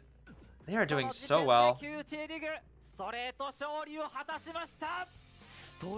Yeah, they just win. Oh my gosh, that's right, they win. Oh, I forgot. Yeah, if they get a 3 kill, they just win. Dang. Okay, QTD, I see you. I see you. Yeah, honestly, I'm actually so happy that QT is winning. They're actually like finally getting some wins under their belt, which is so good, especially as the newest team. Because right now they're the underdog, dude. Like they are the team that everybody expects to like beat. Like every team goes into this and thinks like, yeah, we can beat QTD, but QTD is like, nah, bro. We're improving. That just goes to show no one's on top forever, you know. Even the ones who lost the most can improve. Very inspiring, very inspiring. Since I'll be in Japan, will I be playing on my Asia account? Maybe a little. Probably not that much. Reason being is because when I'm in Japan, I have to, one, actually do the stuff that they want me to do, which is like the mirror stream and all that, and do like the meeting players and whatnot and content stuff. And when I'm not doing that, I kind of want to experience Japan. So I will likely not play that much. I'll probably at least maybe try to get a few hours of gameplay on Asia server. Because I want to experience the 10 ping, bro. I want to experience 10 ping. That'll be fun. I'll get to play like 10 ping for a little bit. That'll be nice. Yeah, I saw the Cage of Yesteryear animation. They were chat was telling me about it at the start of the stream here. Just quite nice. They're quite nice. Yeah, I'm just gonna enjoy my time out there. I still don't really know what to expect. I'm just gonna have to like kind of go with the flow. Why am I going to Japan? I was invited to the IJL finals, this tournament that we're watching right now. In around 3 weeks, I'll be live streaming it live from Japan, along with Kuroshiro Gaming, Sprinter, and Schmitty from B4U. Oh, pop quiz, thank you. So that'll be fun. That'll be quite fun. Let's see here. 7. Yes. There's gonna be like a lot of merch there, yeah. Or so I've been told. There'll be a lot of merch. Merch.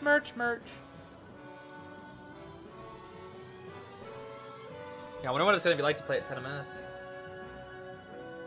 Am I streaming the rest of the sets today? No, I have Demon King tomorrow. Nope. I have rank in the morning and then Demon King after. So I'll probably go till. I have to like set up. I'm starting to fix my schedule. I have to like get a schedule for my new schedule for COA rank. So I probably won't go past midnight my time. So I would say at most another hour I'll stream. Am I getting an Uma Musume card? Joking. The only way I would do that is for my sister, because my sister really likes the horse game. But I don't really want to buy any horse girl game merch because I don't really care about the horse girl game. If I want to buy anything there, it's gonna be like IDV merch or like Pokemon merch or something. I don't know.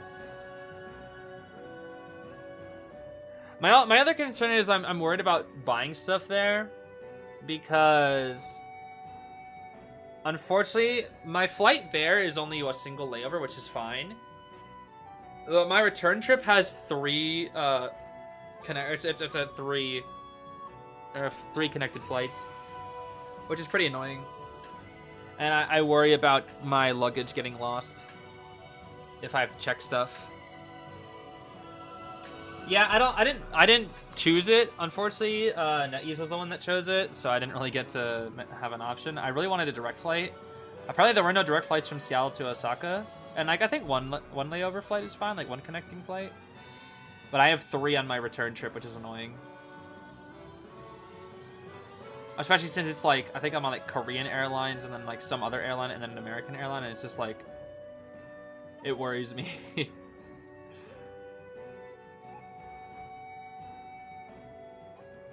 So I don't know. The Anniversary Cafe. Anniversary Cafe, interesting. They give you a Bim Bim Bap? It tastes. What is Bim Bim Bap? What? What is that? Actually, I got one of those like waffle things. I don't really know what they're called. They're like waffle snack thing. Stroop waffles. Yeah, these. Oh, I guess they're called Stroop waffles. They gave one. Dude, these things are so lag. These things are so good, bro. Oh man, these are so good. It's bibimbap. It's Korean mixed rice dish. Ah, interesting. These are so good, bro. They gave me one of these on the plane that yeah, the honey stinger. This is where I first had it. Bro, this is the first time I ever had one of these things. It was on my Boy Scout trip to New Mexico, where I was hiking in the mountains. And every single day we would get like these little preset. There was like 10 different kinds of breakfast, lunch, or dinner preset, like little plastic bags that just had like food in it for the Boy Scouts. Because it was like a hiking trip, right? We were in the mountains, so we would like go to stops and then give us these little things with food so that we could eat on the trail. And the Honey Stinger brand was like, because like a lot of the food there was trash. Oh, it was so bad, dude. So garbage. You guys know about corn nuts? I hate corn nuts, dude. I hate corn nuts. Corn nuts suck. Hate these things so much. Because I think I told you guys about the Legend of Lunch 10. Hate Lunch 10. So, since I said there was like 1 to 10 different meals, there was 1 to 10 breakfasts, 1 to 10 lunches, 1 to 10 dinners that you could have.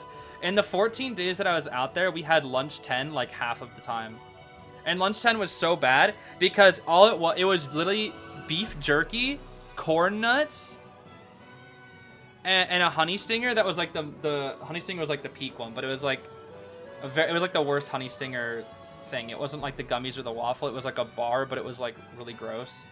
And that was it. Most lunches had 4 things in it. Lunch 10 had 10 things in it, and it was so bad.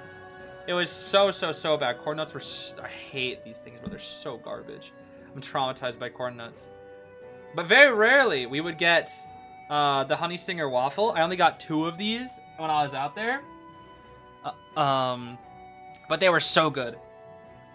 They were so freaking good. This is the very first time I ever had one, and I was like, oh my gosh. Can't we just have this every day instead of lunch 10? And I know, unfortunately, we kept getting lunch 10. I hated lunch 10, bro. Lunch 10 was so bad. But these things were so good. I don't imagine they're very good for you, but oh my gosh, they're so delicious. And I just had one for like the first time in years because the plane gave it to me. On the way there, they were like, here, you can pick one of 3 snacks. And I saw pretzels, and I was like, well, I gotta go for the pretzels because it's like, you know, it's a classic. It turns out it wasn't even pretzels, it was just Chex Mix. Which did contain pretzels, but there was like, you know, it's like all garlicky and whatnot, which I wasn't expecting.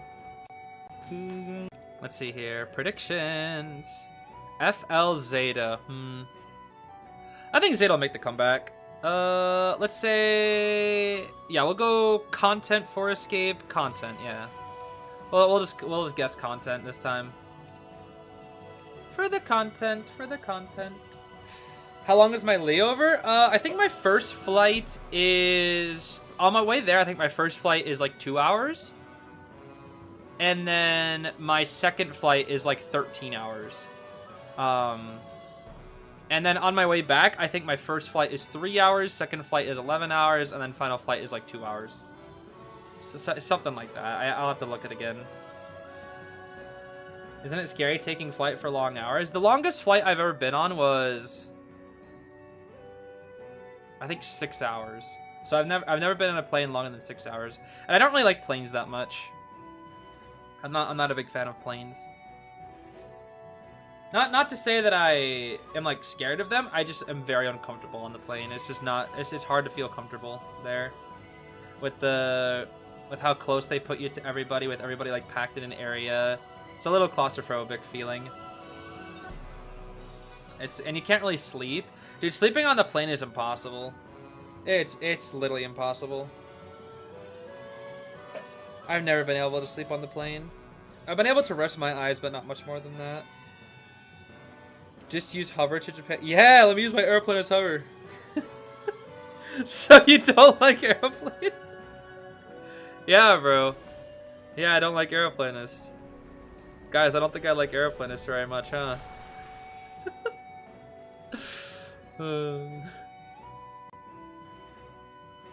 Said the S-Badge aeroplanist. Yeah, guys, I've always hated airplanes. Nah, I can't. I love aeroplanist. He's so fun. Aeroplanist is so fun, man. I recommend everybody to like at least try playing more Aero. He's so fun, man. He's so fun. Dad power of sleeping soundly anywhere. Yeah, no, that sounds about right. My dad doesn't even sleep in his own bed anymore. He just sleeps in a chair. Well, quite literally, because I used to live in the basement because my basement was unfinished. Also, it was like a really kind of cruddy place to live. But my little sister wanted her own room when she became a teenager because she did not like...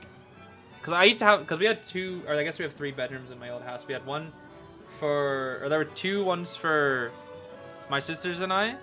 And then one for my parents.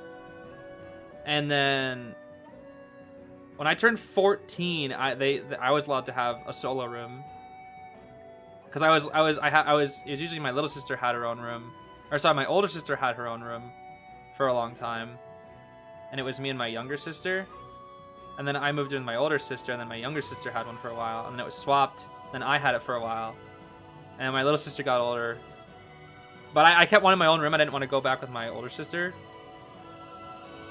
So I went to the basement, and the basement was like unfinished. It was kind of nasty. And I think I told you guys about the basement flood. Oh, that was awful. In my senior year of high school, and I just had to wake up for like 4 to 5 months. I just woke up, and if I put my feet on the ground, it'd just be water. Oh, it was so awful, dude. Hated it. I got used to it though. I put like objects down. I started jumping around every time I went down there. I was like, Oh, look at my bedroom. It's like the floor is lava, but it's water. Yeah, it's Naiad Basin. Yeah, it's basically Naiad Basin. Except the water didn't go away after 20 seconds. It was there for 4 months. It was awful, dude. But when I used to live down there, because it was unfinished, like the stair, there was no door to the basin. It was just stairs that led down there. And it was like unfinished. So it was like kind of cruddy. But I would hear my dad blaring the TV every night. It was so hard to sleep. He would blare the TV so loudly. And he would just go to sleep to it. He would literally just go to sleep to that blaring TV. And he would always watch this freaking like war movie of these like ships. I don't even remember what war it was, but it was like these ships. They were just like on boats. And it was just it was just guys that kept talking to each other, and there was just all this B-roll of boats blowing each other up, and I was like, I don't understand what's going on. It's like a 3-hour war movie that he would watch like nearly every night. And it was so loud. It was so loud that I would just be downstairs and I just hear like scene 1, guys talking. Scene 2, explosions, explosions, explosions, explosions. Scene 3, guys talking. Scene 4, explosions, explosions. Just like, I hated that stupid war movie, bro. I never even knew what it was called. My sisters and I always called it Dad's War Movie. And so many times I would like get up from the basin and like I had to like keep checking on him to see if he fell asleep. Because sometimes he would get mad when I turned off War Movie. Because I would be like, Dad, this is really loud. Can you please turn down the War Movie? And he was like, no, son. I'm watching it. Even though he's like clearly about to fall asleep. I'm like, can you at least turn it down? And he's like, alright, I'll turn it down. And he turns it down just a little bit. And then he turns it back up later. And then he would just fall asleep in the living room chair. It's like, go to your bed. What are you doing?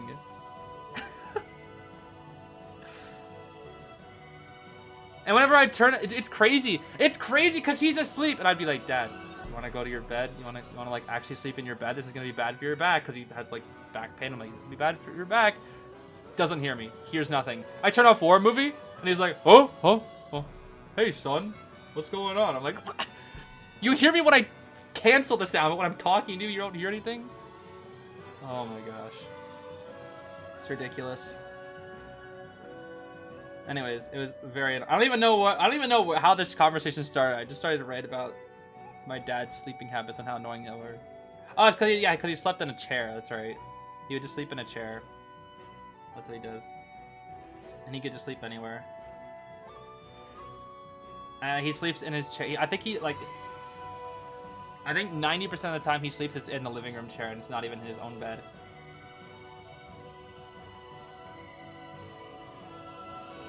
Do they all share a brain? Yeah, all the dads. It's kind of funny.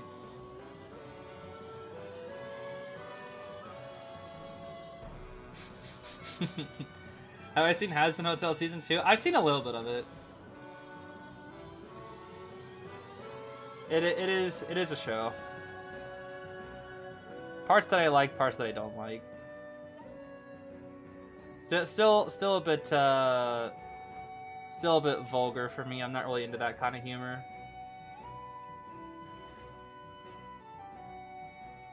But I do enjoy the animation. The animation is nice.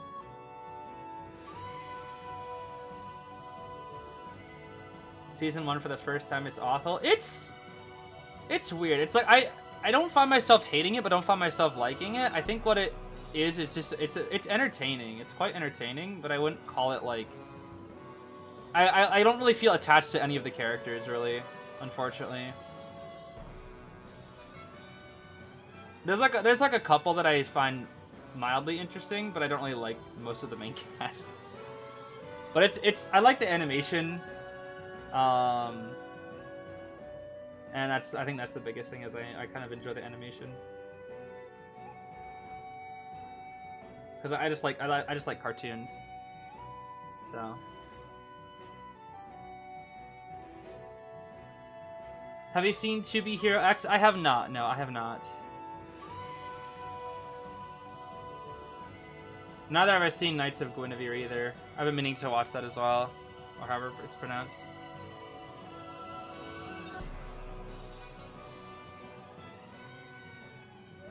the writing and characters fall flat. Yeah, I mean, it has characters that are like entertaining to watch while they're on the screen, but it's like I would never. I don't find myself getting. I wouldn't be like, yeah, I like this character. It's more of like I like watching the character, but I don't really like the character.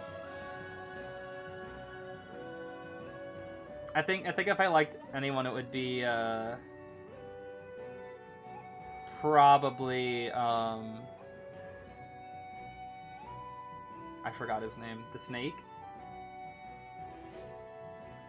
He's kind of funny. Serpentious? I think that's his name. Yeah, he's kind of funny.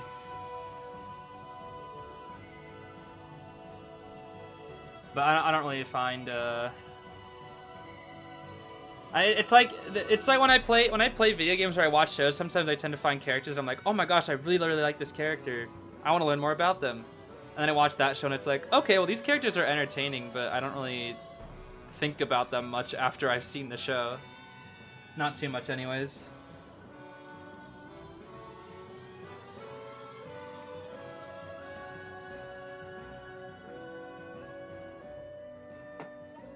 Highly recommend To Be Hero X. Gotcha. I'll maybe take a look. I'm gonna be busy for a while, but I will definitely want some recommendations for while I'm on the plane, probably. Cause the plane ride, I'm gonna have like a lot of stuff to watch.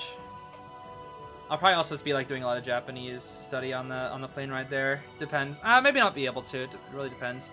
It's hard to get out study materials on the plane. There's not a lot of room. Did you know the anime All About Trash? What? Never heard that.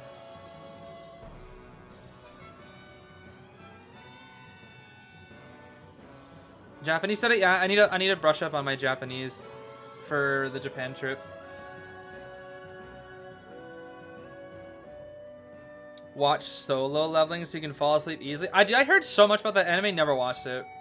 My friend told me it's kind of the same, like, has good animation, everything else is bad. And it's I'm not crazy about things like that too often. Even though I just kind of said that about Has-Been, but Has-Been also has like other aspects that are entertaining. Do you like Kurapika from Hunter x Hunter? Yes, Kurapika's my favorite character. 100%. 100%. When I was younger, it was Killua, but now it's Kurapika.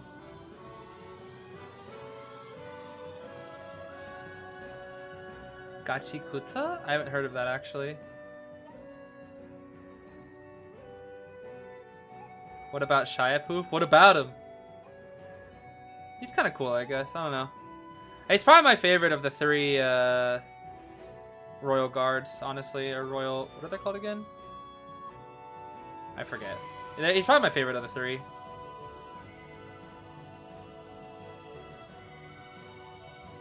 Do I like Velvet from Hazen? Who is that again? Who's that? Is that one of the Vox guys? Or whatever they are? The Fashionable V? Oh, is she the one that did she's the one who did the song at the table or whatever. Yeah. I mean, I think the song that she sang was pretty cool. I don't really know much about her. She's kind of like the fashion lady. I don't really know much about her. I only seen like 2 episodes of season 2, so I don't really know what happens. I saw all of season 1 like around like a month after it first came out, I think. And I've only seen 2 episodes of season 2 because it's been too busy to watch it.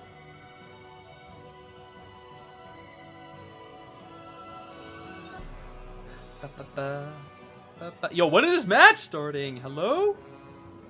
We've been waiting for so long.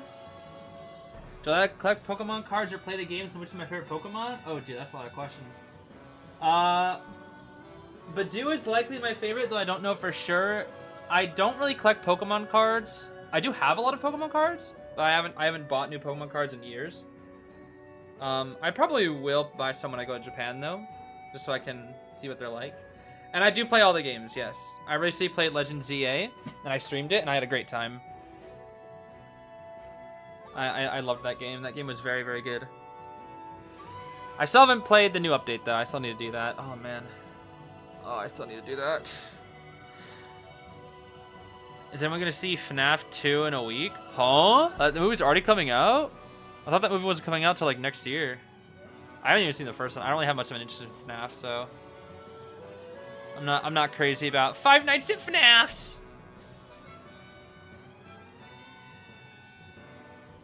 I think the only I did actually watch a FNAF video for the first time in like years the other day, and it was the Markiplier cheated his Five Nights at Freddy's 2 thing, like the 20 or whatever 25 whatever the super hard custom one is called. He like cheated on it or something. There was like video evidence to show how he cheated, and I was like, oh, that's pretty interesting. I'll watch this, because that was back when I actually used to watch Markiplier play FNAF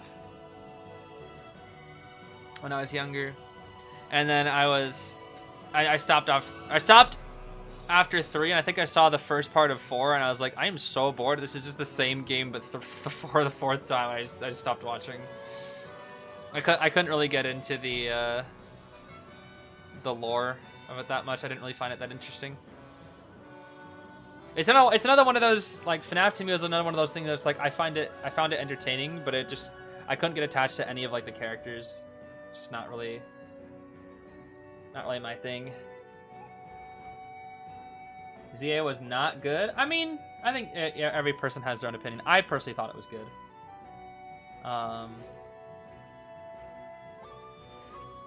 I think it was flawed, but I think it was.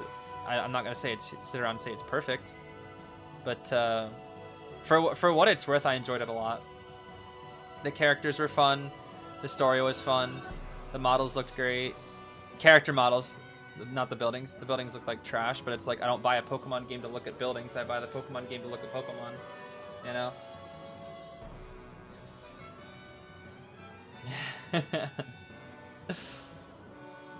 Who was my favorite Legend ZA character?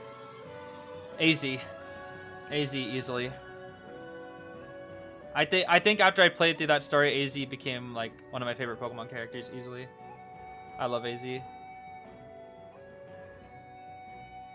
Can you mute anyone who says the unfunny meme number? Yes.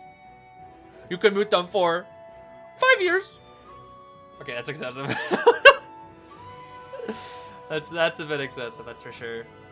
No, I'm not 60 years old. Yeah, I'm 80. Hey, what's up? Welcome back to another IJL. Welcome back to COA 75, everybody. There's 2 people watching. At that point, it'd be so irrelevant.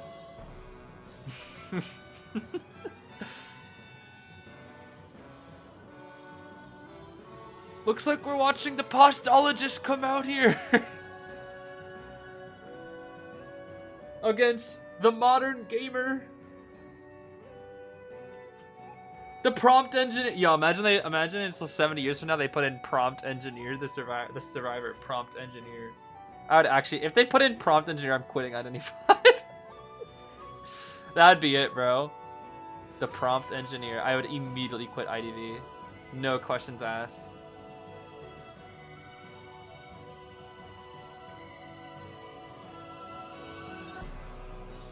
Yeah, Kazuneko's still cooking in tournaments. He's like 70. He's like a grandpa, and he's still cooking in tournaments. My reaction time cooked. But I'll just predict you instead.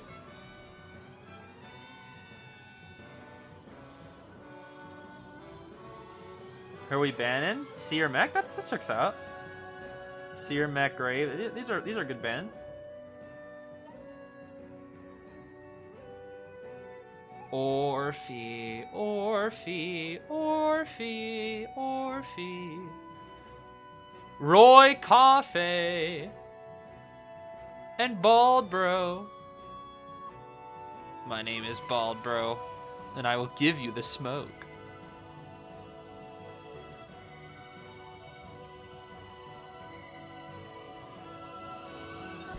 You know what they should do for IDV? They should just create like a second version of a hunter called like, it's just like when they start running out of ideas, they should just create Hellember 2, and it's just Hellember but better. And it'll be like, we'll have alts basically. You know how like other games do alts? So instead of skins, we just get character alts where it's just like Emily Dyer updated, or like Emily Dyer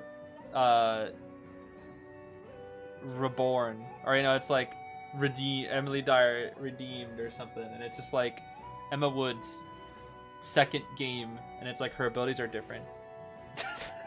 Her bubble now lasts 5 seconds longer. Total of 11-second bubble. It'll be like other gacha games where there's actually just like straight power creep of other older characters. And then they'll finally put in Detective Orpheus, where his book can now swap you across the entire map. His book has double the range of regular novelists, but he can only use it one time. So all you have to do is you just go into the start of the match, just go into a corner, swap with the hunters. They're just stuck in the corner. It's so funny. Oh, is that Goatman, bro? That's Goatman. It's of Hellember. It's the Heaven Ember. The Heavenly Ember. Let's see. We're going to be chasing Lewis here, right? We could bring Excitement, go straight for the Novelist or the Enchantress, too. There's a good chance he'll actually bring Excitement. Knowing Peter and how aggressive he is, I think he could. He could definitely do it.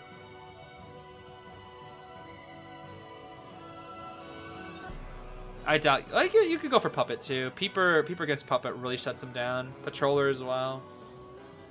Peter has a lot of options here. You could go Patroller to kill Puppet. You could just blink the Puppet for standard. You could Excitement for the Novelist. Peepers just for general gameplay. Peepers would be just good in general for arms as well. Yeah, bro, Word on the Streets Doc's actually pretty decent as well. Apparently, Zeta's been cooking with her in rank. And it scares me. What I think Doctor is going to be is she's going to be basically oh, abnormal. Wow. That is, I know I was talking about Peter's aggression, but I wasn't expecting the abnormal. But I think Doc will see tourney play, unfortunately, for me. But she's going to be a bit of a riskier pick. And she'll be a very hard Goatman counter. She'll be Goatman's worst matchup, genuinely. She will actually be Goatman's worst matchup. Because she'll be a three cage kite no matter what, and if she wins like any form of mind game on the pallets, she could potentially kite 4. Let's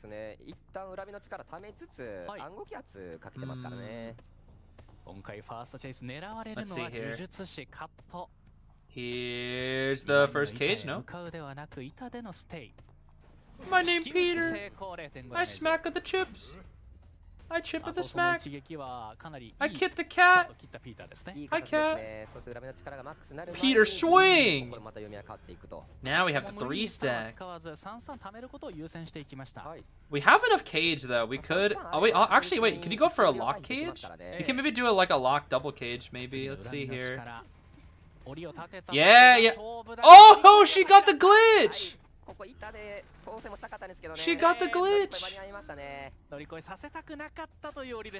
Weird. Oh, she's dead. Bro, don't cage. You don't need to cage. Really? Really? I don't feel like you needed to cage that. Oh, what the? What the? The flywheel into him? Oh man, that's kind of funny. Okay, she's pretty far away from Cyphers. I do see the donation. I'll take a look after this match. Thank you so much for that. I'm sorry. I will get to that after this match. He's gonna cage to the Cypher. Abnormal. It does burn energy to do such a... Oh! Orphe swap! Let's go, Orphe! Ooh, that's a long stun, too. Hey! Dang, Peter's cages are so precise. I thought it was going to be a terror shock even after the stun. Oh my gosh. Scary. Novel still has flywheel, though. He still has fly. You should make that, right? Oh wow, Peter's cages are so good. Oh my gosh. Bonk. Okay. Yeah, see, here's the issue with audience effect. Abnormal counters it. Abnormal is going to become a lot more viable in the meta right now. If everybody's using audience effect, quite literally abnormal counters audience effect, because you're giving them ciphers to abnormal. So it's very, very hard to go audience effect when abnormal is in play for survivors. It's quite difficult.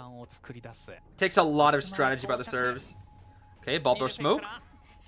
Okay, good hit, Bald Bro. Good hit. And let's see. Honestly, it's probably better if you do take a hit here. Oh. Oh. What the? Okay, Peter's cages are ridiculously good. Oh my gosh. His Goatman cages are ridiculously good. Yeah, this Goatman skin is so cool. It is. He does need. Yeah, I mean, he is getting his upcoming A tier skin, but I think this skin is just way better. It is an S tier to be fair, but the upcoming one looks kind of funny. Cypher Rush isn't the worst. Pretty standard here, even after the abnormal. Novelist. Ah, a shame. Peter can win this because he has abnormal, and he can abnormal this 71% cipher right here. This one right here is 71%. So by abnormaling this, they're gonna have to open up a new cipher or use the cipher 28. Which I think is middle, but this one will go down to 32. Yeah, he's been able to reduce 100% of cipher progress, which is really good for him. I break the cage. My name is Lewis. I break the cage. My name is Lewis.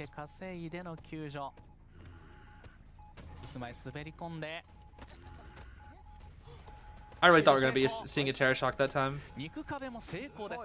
Oh, he hit the Lewis? What the heck? He actually hit Lewis. Oh.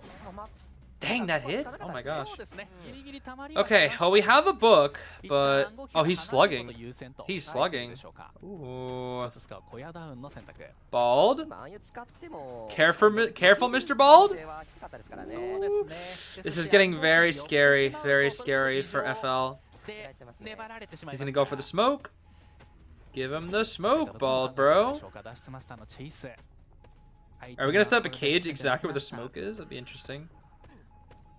Oh, he left his smoke. Bald Bro, get back in your smoke, bro! Too late, it's gone! I see. Back to the Lewis now. Novice uses self-heal. Oh, that's scary. Oh, that is scary. He was so close. Abnormal again. He's going to abnormal again. Buy himself a few more seconds here. Whoop. 50? 47. Okay. Novice on mid-cypher. He's playing very well. How do cages work? Cages, basically, it's a little hard to describe, but basically when a Goatman sets up a cage, both people are trapped inside. Survivors and hunters can both break it. It takes longer for the survivor to break it than the hunter. Goatman does chip damage with his basic attacks unless he hits a survivor inside a cage, then he does normal damage. And the cage lasts for, I believe, 9 seconds. That is basically all the cage's properties. You can also go back and forth between the cage. Think of it like a circle. If you go through one side, you'll get taken out to the other. But there's also a lot of other little mind games with it. If you set it up in a pallet or window, that pallet and window becomes uninteractable. If you set it up like inside of a very major obstacle, like a big building, you get a black cage, which means you can't go through it. There's a lot of interesting complications with cage. It's very technical. But the standard basics is just you can kite in a cage. He basically sets up a cage that forces the survivor to immediately adapt to whatever the cage is, and if they can't adapt, they die. That's why he's so good, because he can just be on top of you within seconds, and you just never know it. Like boom, look at that. He's now on top of the novice like nothing. It's crazy. Okay, that was really good adaptation from the novelist. The thing about Goatman is like the way to beat Goatman is you adapt. If you can adapt, react and outmaneuver him with counters, you can win. But this Goatman is just too good. Peter is too good. That will be the 4-kill. Yep. Oh, he actually got really good positioning here. Yeah, that's Peter's cages are so good. Peter's cages are so good. That honestly, his Goatman has leveled up. His Goatman is really good. That was honestly probably the best I've seen Peter's goat. It's a very, very good goat. Very, very, very good goat. Goat gets teleported inside his own cage? Yes. I can show you a quick example of how he kind of works. Let's go Ever Sleeping. This is Goatman's best map. I could show you Hunter Melly too. Ready? There she is. Oh, the patroller though. Hi Melly. Let me see this Goatman.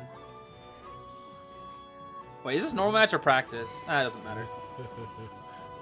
And B for you, want to escape that Goatman? Yeah. I mean, I think if they, honestly, I think with Peter's, if Peter was like how he was now, they probably would have got 4-killed as well. Oh, I almost forgot about the donation. Oh my goodness.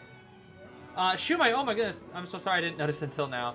Just came back from working during Black Friday. Glad to watch your stream and relax with some pizza and soda. Can't wait to see your Yesteryear playthrough when it finally comes out. As usual, have some bees. Aw, thank you so much, Shumai, for the donation. Kind words. I hope you had a good I hope your job was not super stressful. I know Black Friday working, especially like if you're doing retail, is very, very, very stressful. So I hope it wasn't so bad for you. Yeah, but Goatman, the cage looks a little weird, but you can like kind of set it up inside, and typically Goatmans want to set it up usually where they will like kind of spawn on top of a survivor. So like in this case, you can change the range. If I do this, yeah, the AI is already predicting it, but I would want to do like that. Although the bot has frame perfect reaction, so it's going to be able to react to it, but you can kind of just like teleport onto survivors, which is a little ridiculous. So you just, it's just like that. But so you can go through it. That's kind of how it works. However, if the cage is inside of this like thing, you'll see right here, this will become black. It's called a black cage. You can't go through it because if you were to, you'd be inside this object. So that's when you can't go through it. But you can go through like maybe some parts of it. Like even though I just did that cage and this part's black, but this part is fine. You'll be able to see it on the wall if you can go through it or not. See, it's like black cage, this, you can go through it because it's no longer in the object. So that's one really good thing. Another thing is you see how this pallet's like dropped? And you can vault this pallet or break this pallet normally.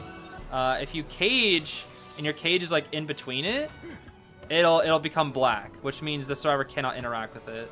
So they can't vault it. However, if you're in the middle of vaulting it, which is what that Enchantress did, she was able to teleport inside the cage because when the Goatman set it up inside the pallet, she was still in the vaulting animation. But if he got this trick off right before she was able to vault, he would have got the hit.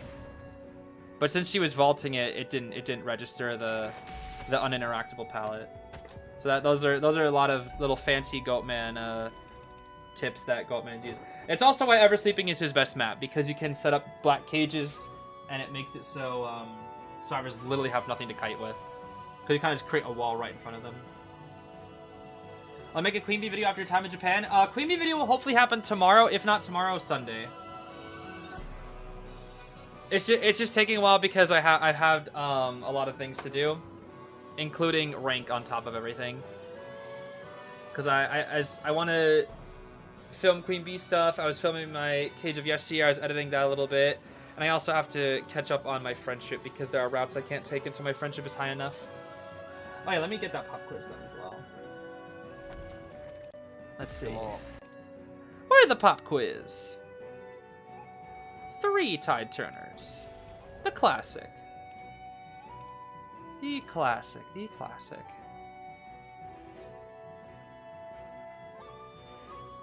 The clock sound of Goatman's skill is so nice to hear. Yeah, IDV has really good sound design. That's one of the things that I really commend them for, is their sound design. It's very, very good sound design. Although, honestly, I've been practicing banter I don't really like Batter's sound design. It's very underwhelming. It's not like, you know, Antiquarian, Prospector, Archer. The roster that I've currently been playing have really nice sound effects and sound design. Batter's, like, for how strong he is, his sound design is so underwhelming. Cause like when you fire off a ball, you just hear, thunk. When you do the man, it's like, and it's like, whoa, that's cool. And then with the anti, you got like all different kind of sound effects. With the smacks, her accessories have different sound effects. I guess her basic ones are not that good. I don't know if Ganji has a accessory that makes him like sound cool when he fires off his ball. I guess I do kind of like the summer Ganji one with like the splash sound. That one's kind of neat. But his basic one is like so mid. But I don't have any Ganji accessories, unfortunately. Actually, wait, does Ganji have an accessory from the... Hold on. Does he have one in this?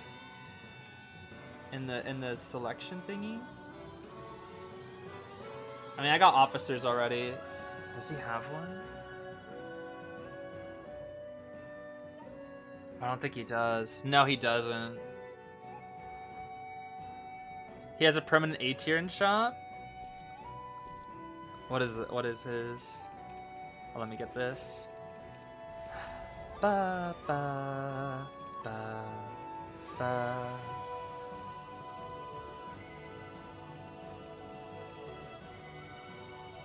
Hold on. This is confusing. Oh my gosh. Permanent A tier, right?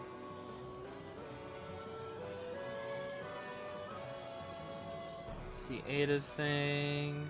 Percy. It's like a flute? Flute. Oh.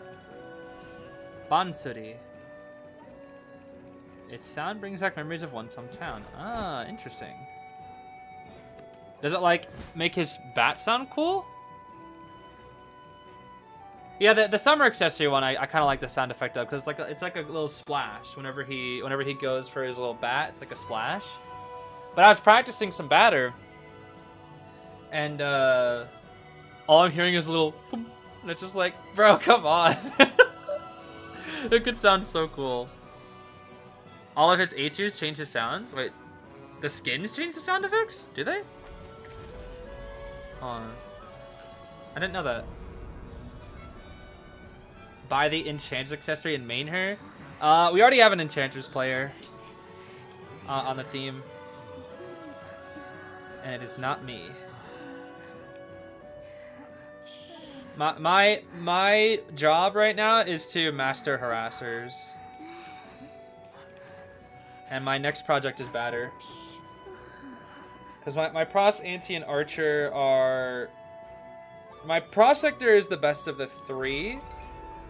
My anti is very hit or miss. My archer is in progress, and batter is like the new thing. Nah, see, it just sounds like thunk. That's what I mean. They don't really change it. I'm gonna hit this bot coordinator. Huh. Interesting.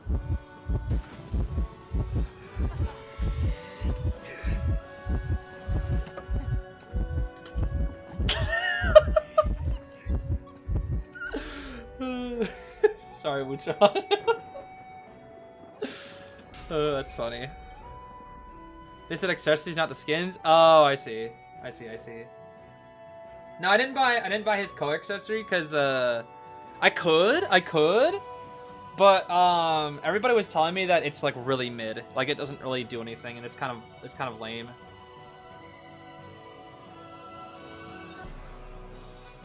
Apologizing to your op is crazy. Nah, Wu-Chang and I are chill after they nerfed Overwhelm. I don't care much about Wu-Chang anymore. The biggest thing that I hated Wu-Chang was back when he was Max Berserker Overwhelm. That was so like brainless, bro. I hated that. That was actually like just such cheese. It was just straight cheese. That was when I had beef with Wu-Chang. Wu-Chang I'm chill with because they don't have the Overwhelm stacks anymore. It was so bad back when he had Overwhelm. Oh my gosh. He just had, he just basically swung and then just immediately swung again. It was disgusting. It felt like there was nothing you could do half the time. It was awful. But now I'm kind of chill with Wuchang. He's nowhere near as, like, cheesy.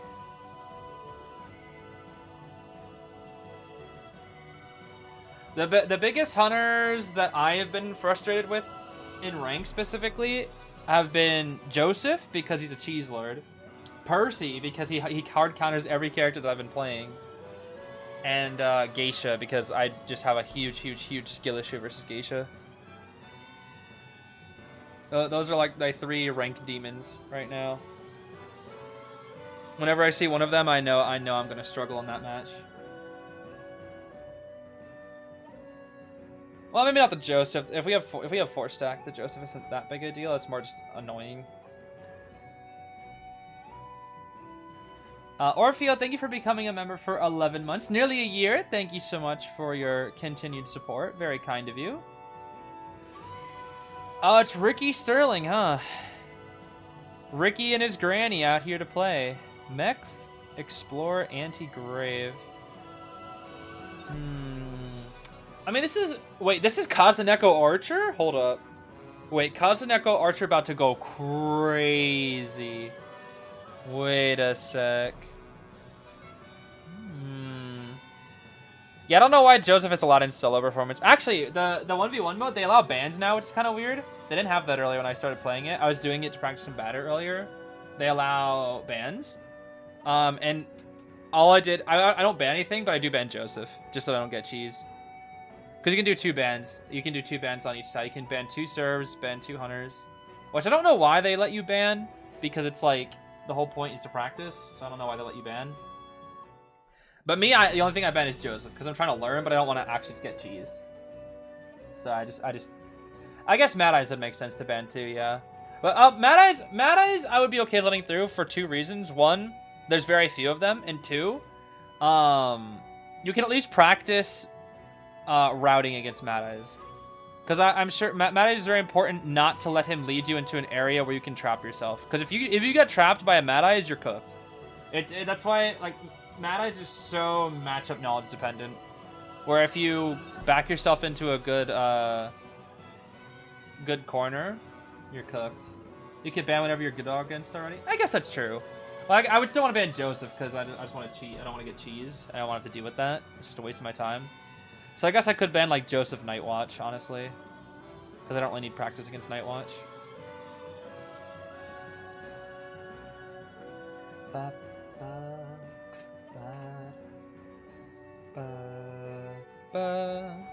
Abnormal Peddler? Nah, it's Warp, dang. What is that? Healing? What is on Kazuneko's thing? What is that? What's next to healing? That's not the vaulting buff, is it? What is that? Weird. Tide Knight, Tide Knee-Jerk Arrow, Flywheel Tide Lucky, Borrowed Knee-Jerk Archer. Interesting. When will I play Queen Bee? The video for Queen Bee is already halfway filmed. I just didn't get to finish it. The speed boost for anyone getting hit? Is that what it is? Oh, that's empathy? Okay. I kind of forgot what the thing was. Let me see. Is it actually that? It is empathy. Okay. I kind of forgot what the icon for empathy looked like. I only really use it on aeroplanists. He is getting rotated right now. He is getting hit and rotated. Kazneko, you are walking right into the granny. Oh my goodness. KZNK, please! KZNK, pew pew! I was so close. Kazneko, use your Kazneko blast! The Knight Sterling! The Chipperina! Wow, he still gets hit. Guys, I think the Knight did so much there. Oh my goodness. The warp? Oh my gosh, Kazuneko's dead. Kazunego, look out! Kazunego! No! He died! Even Kazuneko can't kite peddler. Yo, can anybody kite peddler? What the heck? It's crazy how much everybody just dies to peddler. Like, everybody, no one can kite peddler. I guess it's just because our chase is just so adaptable. Let's see. We're gonna grab a little bit of grass, just a little bit of grass. Okay. Chipperinos. Ah, nice. We're actually gonna opt to use both here. Interesting. The drop down into the double. Wow. Wow. Well played. Well played. Very well played. Counter the Night Shield just like that. Well played. If his arrow landed, that was different, yeah. But Archer, especially in situations where a hunter's immediately coming out of a warp, it's quite tough. Quite tough. I am happy that Granny's being used in tournaments, though, and she's actually performing. Like, she's actually a good hunter. She's actually good. Like, it's not even like a joke. She's not even like a tie hunter. She's actually like... She's kind of like what Anne was back in the day. She's kind of like the new... I almost want to say she's kind of like the new Anne. But like better. She's like better than Anne. Kazuneko, use... Dang, bro. Dang. He missed 2 shots. My goat KZNK, not long for this world. Although Cypher is still pretty good though. I got 1 Knight Helmet, 2 Aeroplanist Jetpack. I only have 1 borrowed though, that's concerning. There's the Warp, onto the Aeroplanist. It's Vine time! Bro, ain't nobody kiting Peddler. Nobody's kiting her, dude. No one's kiting Peddler. Kind of makes me feel better about myself when I died at 20 seconds against Mushin's Geisha. But that's Geisha. People know how to kite that. Remember when he said Granny would be a worse wax in tourney? I mean, that was what we thought, but then the Grannies just started winning. Because I remember I was watching Granny with Pit, and even Pit was like, yeah, she's worse wax artist. And I was like, okay. And as it turns out, Granny's actually... Bro, lucky guy, he just did not hesitate at all. He saw that wall open up and he was like, open fire.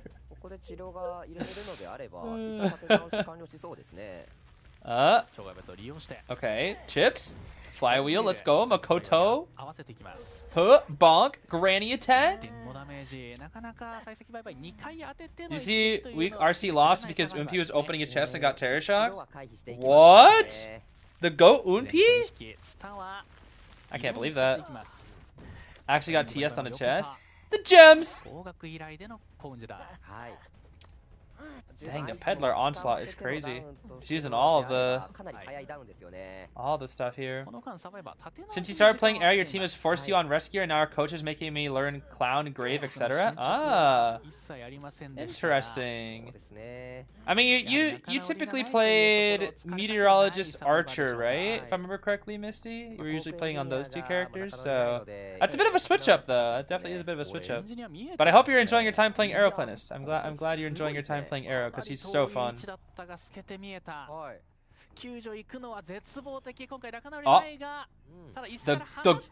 the risky? The chippy? We still have 1 helmet. Hamatsu needs to kite. If his kite isn't like 30 seconds. Oh. Chips, just use chips. Yeah, just use chips. Yeah. Granny, bro, Granny! Granny too good! Granny too good, bro. Nobody's kiting her.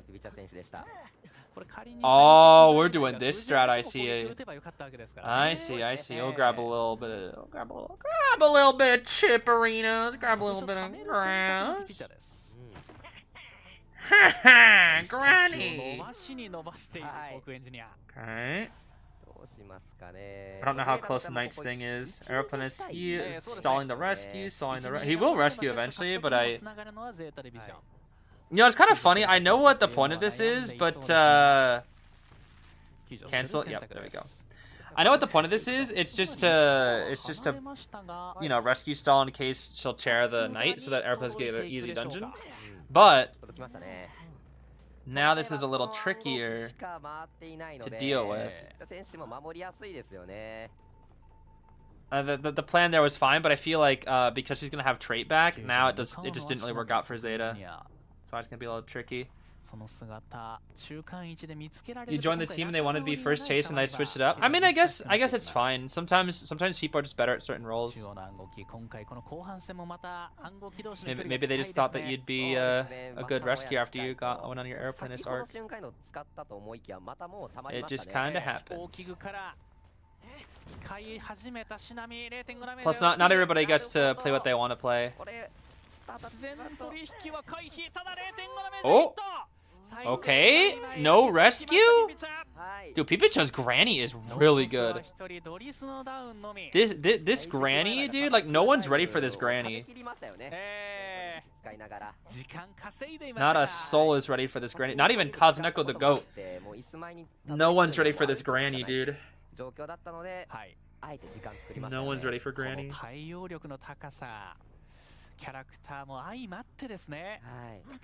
Oh, she just knows. Oh, well. Well, it's slugging time with the granny. Oh yeah. No, I'm a Charles fan now, you could say. I'm a Charles enjoyer. Probably gonna smack the bot here real quick. Yeah, get that bot out of there. No need to mess with the tinnitus. No need. Well, it's slugging time, that's for sure. It is slugging time. Vine! Looks like Arrow's moving in to go heal the lucky guy here. He shouldn't get crows for a little while longer. Oh, it looks like she knows though. She knows. Tinnitus, very soon. Yeah, she knows. She knows. You just go for airplanist here. Chips! Wow, that hitbox. Wow, that hitbox. Wow. Wow, that hitbox is kind of insane. The granny. The chips.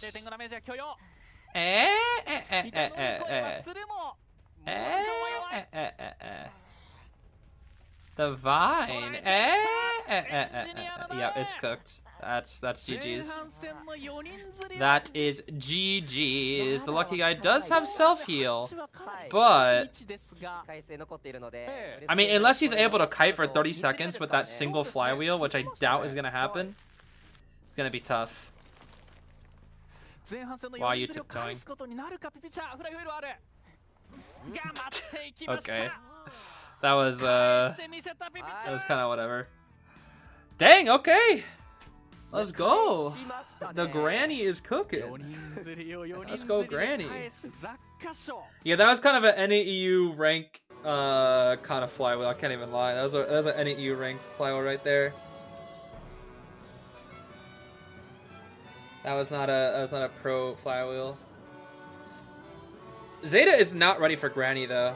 They are not ready for granny at all. I wonder. I don't know if it's just like other teams adapting, but I feel like Zeta hasn't been like, what's the word? It always feels like Zeta survivors for so long were always like one step ahead of the meta. And now it kind of feels like, I don't know, it just doesn't feel like they're dominating as much as they used to. They're still in first place, don't get me wrong. They're still very strong, but it's just like the domination isn't like as much, you know? Which I guess is kind of nice. Because just seeing the same team dominate all the time isn't really that exciting. But at the same time, I also like Zeta, so I like seeing them win as well. I'm excited for Itha Day. When is Nightwatch Day? It's coming up pretty soon, right? I forget exactly when it is, but I think it's sometime soon. Remember correctly. December 7th, that's right, yeah.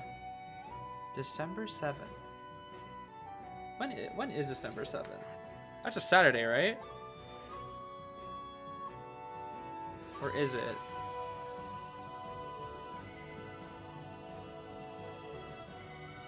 Oh no, it's a Sunday, not a Saturday. Okay, I should be able to play some Ithaca. Please do a character day. Yeah, I'll probably do a... I'll probably do a live stream if nothing else, if I don't do a video.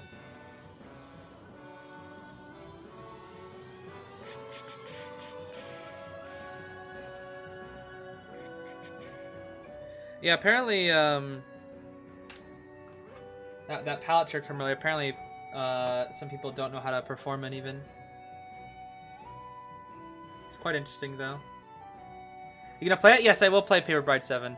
I will play it. I won't be able to play it day one because I'll be in Japan, unfortunately. I would love to play it, like, release day, but I'll be in Japan then. I likely won't be able to play it for, like, an entire week later, sadly. I don't even know what I'm going to do when it comes to missing out on so many rank sessions for Japan. Because I'm doing COA rank, I'm going to miss out on nearly an entire week of rank sessions. I might have to do some morning sessions to make up for it, honestly. Pop quiz lucky guy? Oh, thank you. I forgore! I open up immediately, Goatman gets smacked.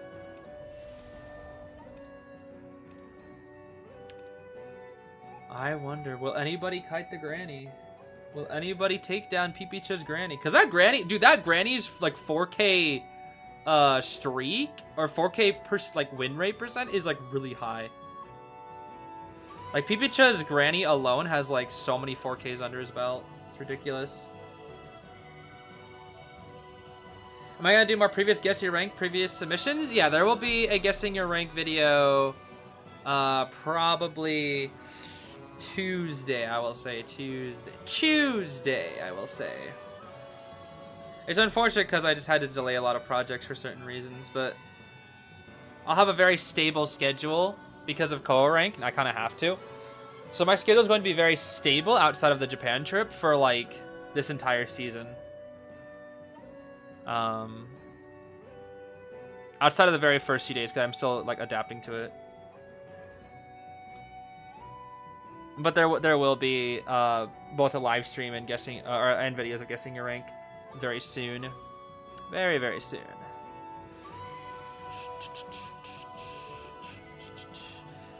Embarrassed if I try to play Clown. Clown is quite easy. Do not worry. Weeping Clown is quite easy. Harassing and supporting with Weeping Clown is a little more difficult. But rescuing with Clown and kiting with Clown is very easy. The only thing you gotta be careful of is his bad matchups. Cause let's think here. For Weeping Clown, you have a free kite against Hellember, free kite against Ripper, free kite against Weaver.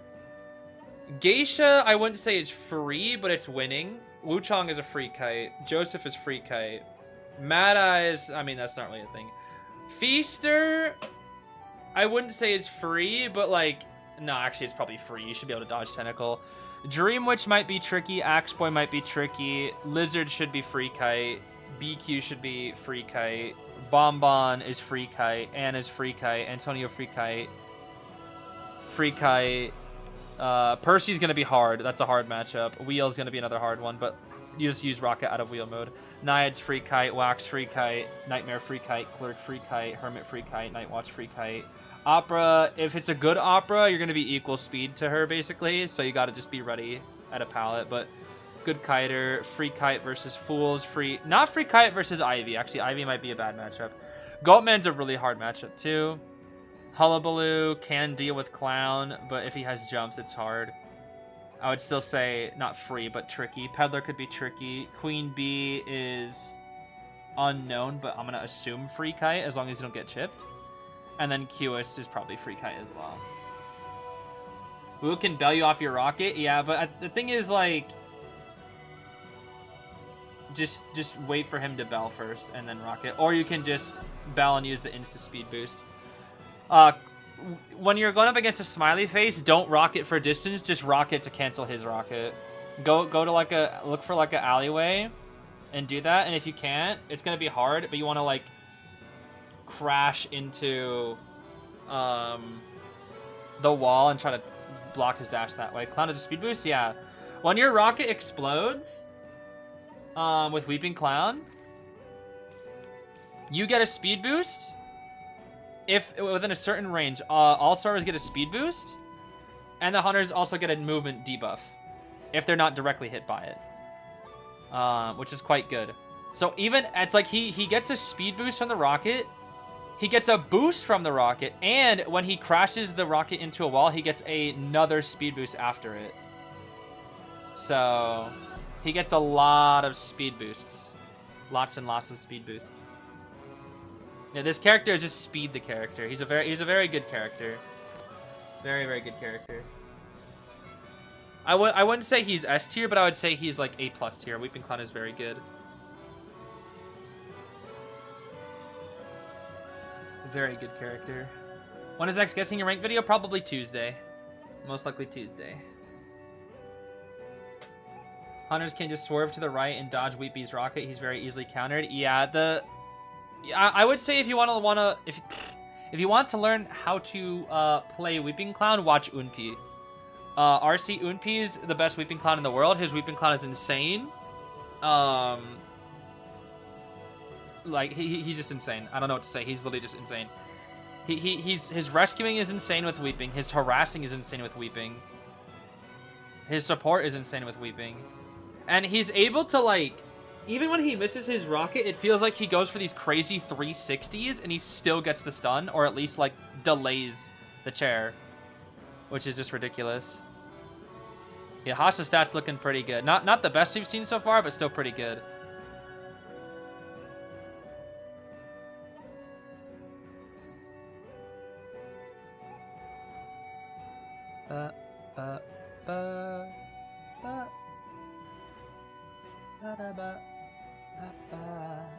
Am I ever gonna stream rank again? It's entertaining. I have a rank video in the works right now from COA rank.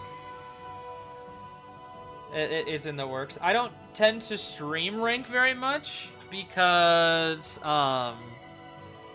usually Hikado's the one that streams, and with too many people streaming the same session, viewership gets spread around, and I don't really like that. And I feel like it can take away, especially like if we team up with smaller streamers. I don't really like taking that away. So I usually stick to videos for rank. But when I do it with like a small group, sometimes I might stream it. But typically I let Hikaru stream and then I record. That's usually just like the setup that we have. Is there a nightmare game in the next Guessing Your Rank? I don't know, actually.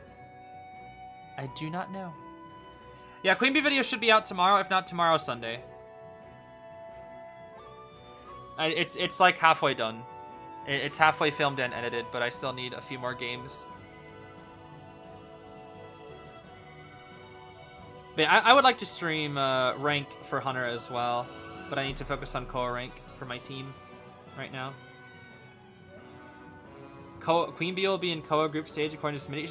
That's the thing, is she might barely make it in. I don't know if it's confirmed. I don't know if Schmitty like got a word from NetEase or something, but it's gonna be really she might barely make it, kind of like Hullabaloo.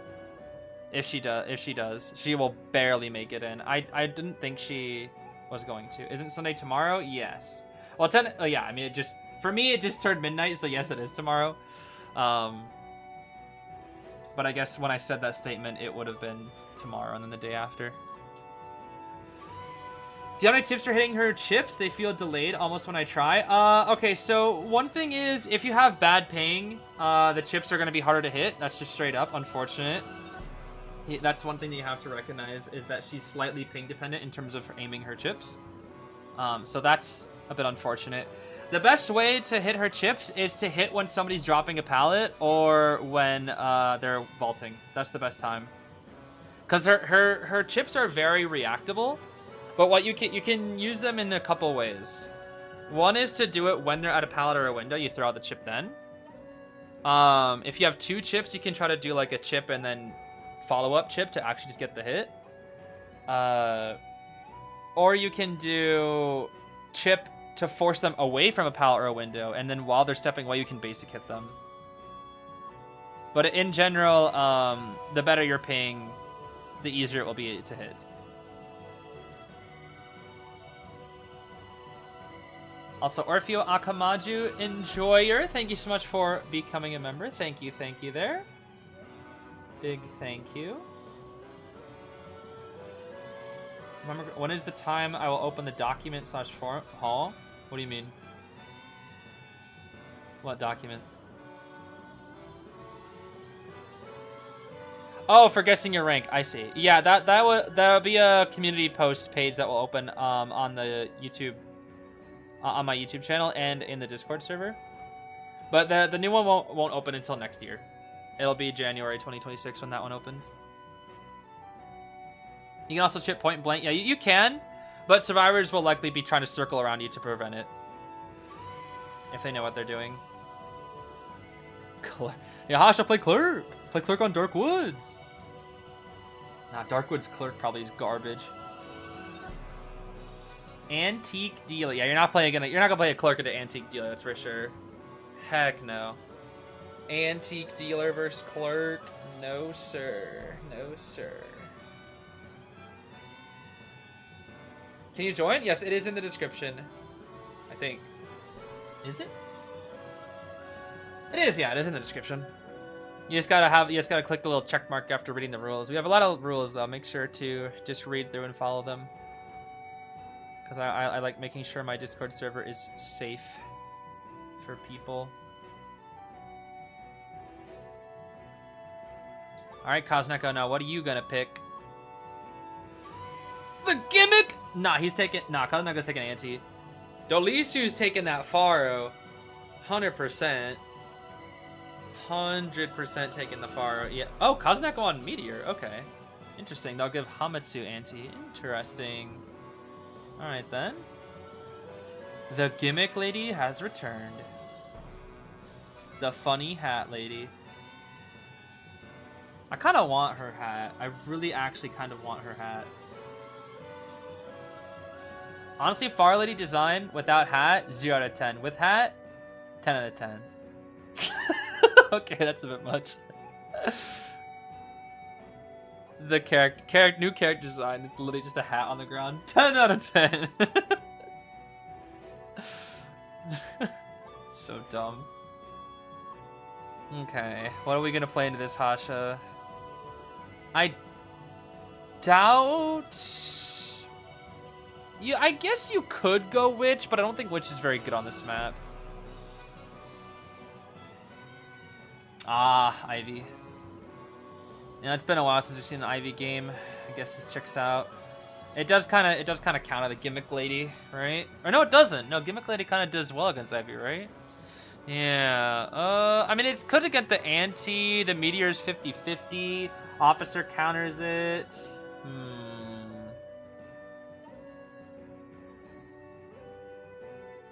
I mean, you just chase... Who do you chase here, actually? Yeah, I think you just chase the anti, maybe. Because Officer counters, Far Lady kind of counters as well. And then Kazuneko is just the goat, and nobody wants to chase him, so I think you're just going to go for anti here. Yeah. Are Ivy games insanely boring somehow? I think most people would agree that Ivy games tend to be quite boring, yes. In my opinion, of the meta hunters, she's the least interesting one to watch. They can be exciting, but more often than not, it's kind of just a rinse repeat of like the same stuff. Yeah, the Witch game was oh man, that Witch game was fun. Yeah, Ivy to me is like less exciting Dream Witch. Dream Witch is really exciting to watch, but Ivy, in my opinion, not so much. Is Hollow still considered top 4? Yes, absolutely. Absolutely. He is still very good. Do not I think the reason why so many people consider Hollow to be not that good anymore is because they just witnessed his downfall. and that he's now hard to play, to do well with. He is not easy to win with, but he is still a very strong hunter. He should not be underestimated. Hello, lag? Okay, we're good. Audience effect healing on everybody, along with empathy on the meteorology of Tide, Flywheel, Meteor, Bard, Flywheel, Anti, and Pharaoh gimmick. And we have Bard, Tide, Officer. Alright, so are we actually going for the Anti? I feel like that is our best option. A little bit of lag there. I don't know if I like that lag. Not a fan of the lag. Opinions on Patient? You take no offense, just want the truth. Patient's quite good right now. Patient is a very good character. If you're asking me about meta, Patient is very good. He is quite a good character. Yeah, we're chasing the Anti. That's the only chaseable target here, yep. Patient is, yeah, Patient's very strong. Very strong, very good survivor.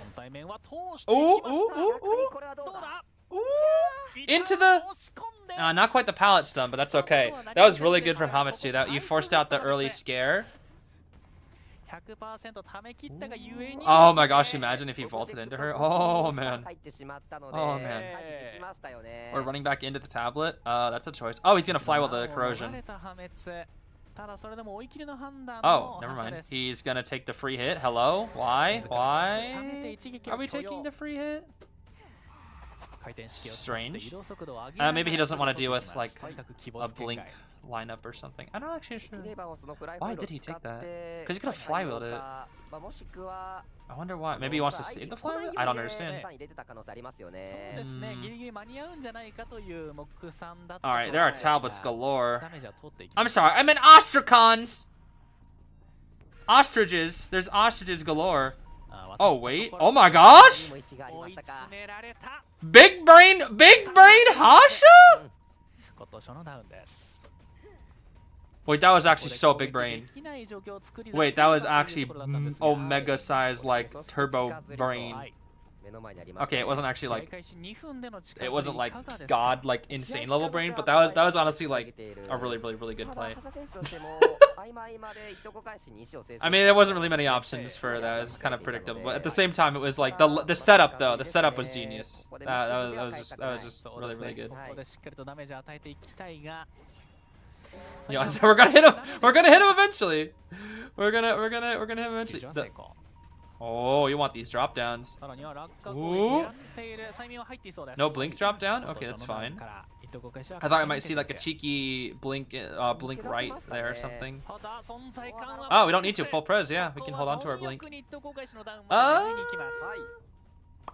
Does Zeta have an Ivy weakness? Zeta might actually have an Ivy weakness. Hold on. Hold on. Maybe. Let's see. They very well could. Zeta Division.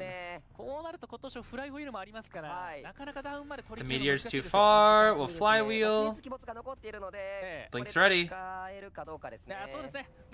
Hasha. The greediest of blinks.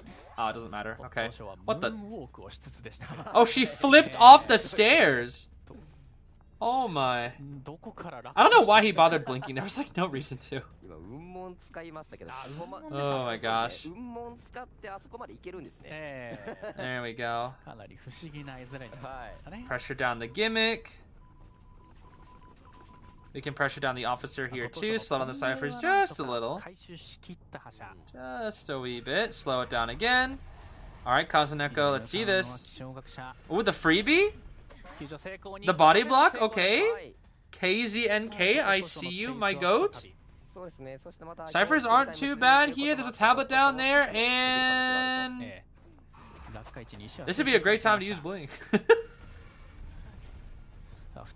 Why is the anti? Why do I keep seeing her like moonwalk? Is that just me? I swear I keep seeing her moonwalk. It's crazy. Oh yeah, my hooks, my patient hooks. Yeah, and it's funny you asked me about patient. I said patient's a very good character. Not my patient though. My patient sucks. My patient's so bad. My patient makes like, you know how like I always talk about how like when certain characters play or certain players play certain characters, they make them look top tier. Like, for example, FPXEQ Sands, when he plays Batter, he makes Batter look like the most broken character in the game. Yeah, I do the opposite for Patient. I literally do the opposite with Patient. I make Patient look like the worst character in the game. Yeah, I miss Sands as well. He retired, I'm pretty sure. I miss Sands. Sands was so goated.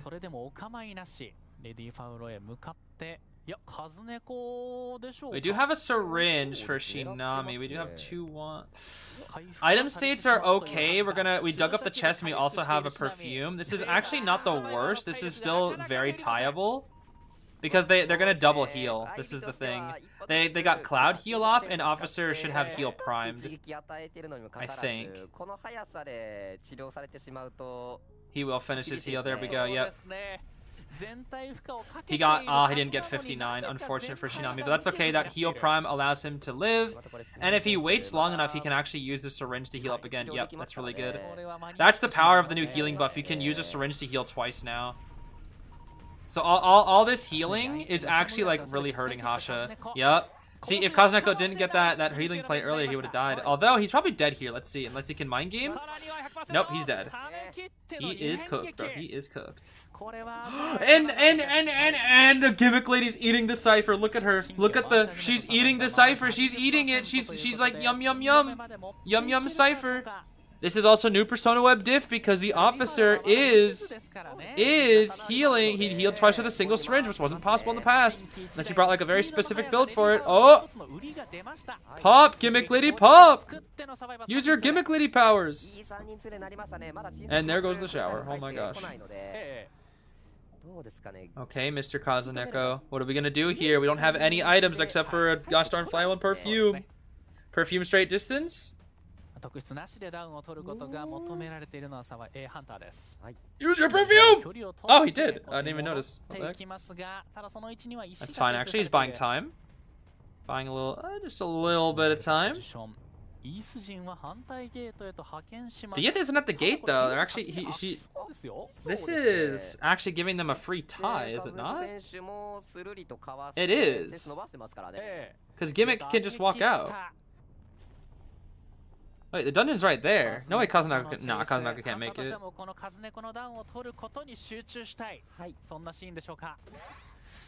I like the idea. But hunt diff.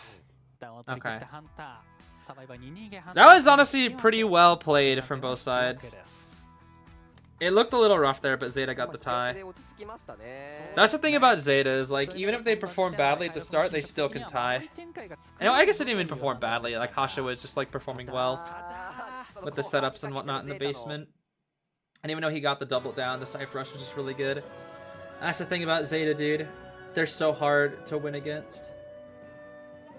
At least, unless you're Peddler. Apparently, they just don't know how to play against Peddler, yeah. But Ivy especially...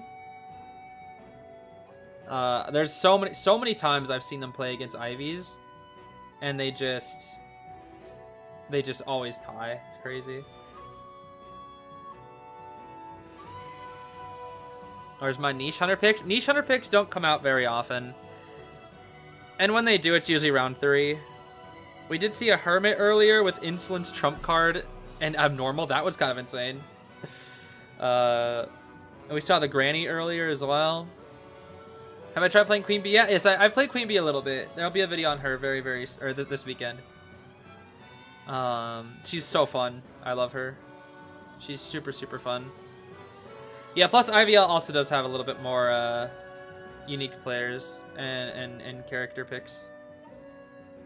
The meta over there is a little different.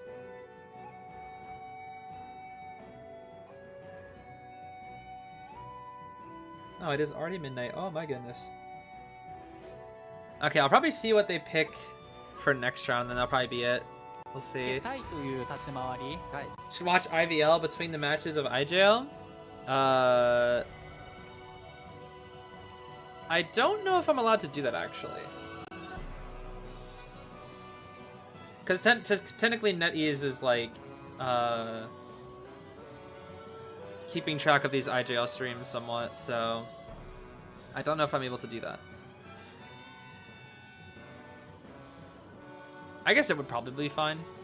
I did technically just like do it off to the side, but I don't know if they'd want to like get it mixed up. I mean, I would do these streams regardless of if NetEase was like even talking to me, but you know, I just do it because I enjoy it more than anything.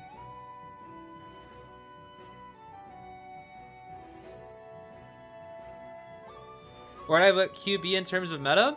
I would put her A tier. I think she's good. I think she's a good rank hunter. I don't think she's like meta, like tourney meta. But she's I think she's a good rank hunter. She's balanced. And I like that about her. She's not broken. She's not weak. She's just solid. You know who plays niche characters in IJL? Yuka Kina.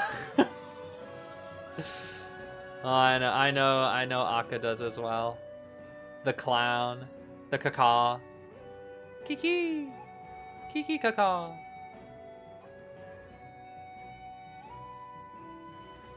But I do think Queen Bee will see at least a little bit of tournament use. Depends on how well she's optimized too, because again, I think there is a world where, because she's technically a hunter with no cooldown, she could really do something crazy.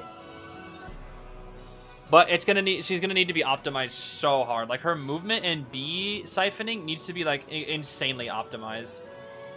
So insanely optimized. I think she will have a spot in the meta though. As like a surprise pick at least. Is it in the lead? I believe they're tied right now. I think both teams are tied. Yes. Because round 1 was 2 4Ks back to back, and then this just had a tie, so it is currently tied. You miss Akka's Dream Witch? I miss Akka's Nightmare. He doesn't play Nightmare as much anymore. I miss his Nightmare.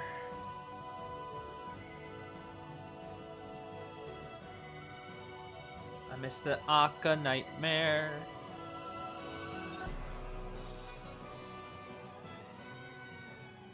I hope we see Peter's Opera as well here.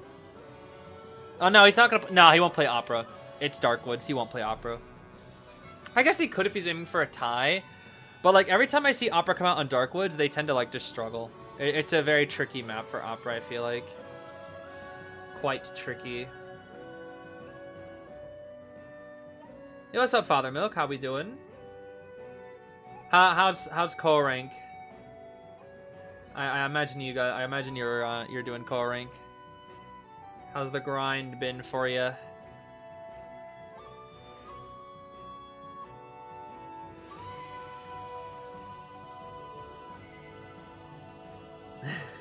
Thanksgiving. I thought that was before Christmas. Oh, Droplet. Oh my goodness. Thank you so much for the $20 donation. Your streams are so fun to watch. Hope everyone has a good day / night. Aw, thank you, Droplet. That's very, very kind of you. Thank you so much. Yes, hope everyone's having a good day / night indeed. COA rank is a pain. 10 stars in 2-ish days is too slow. Yeah, that's double what I got though. that is double what I got.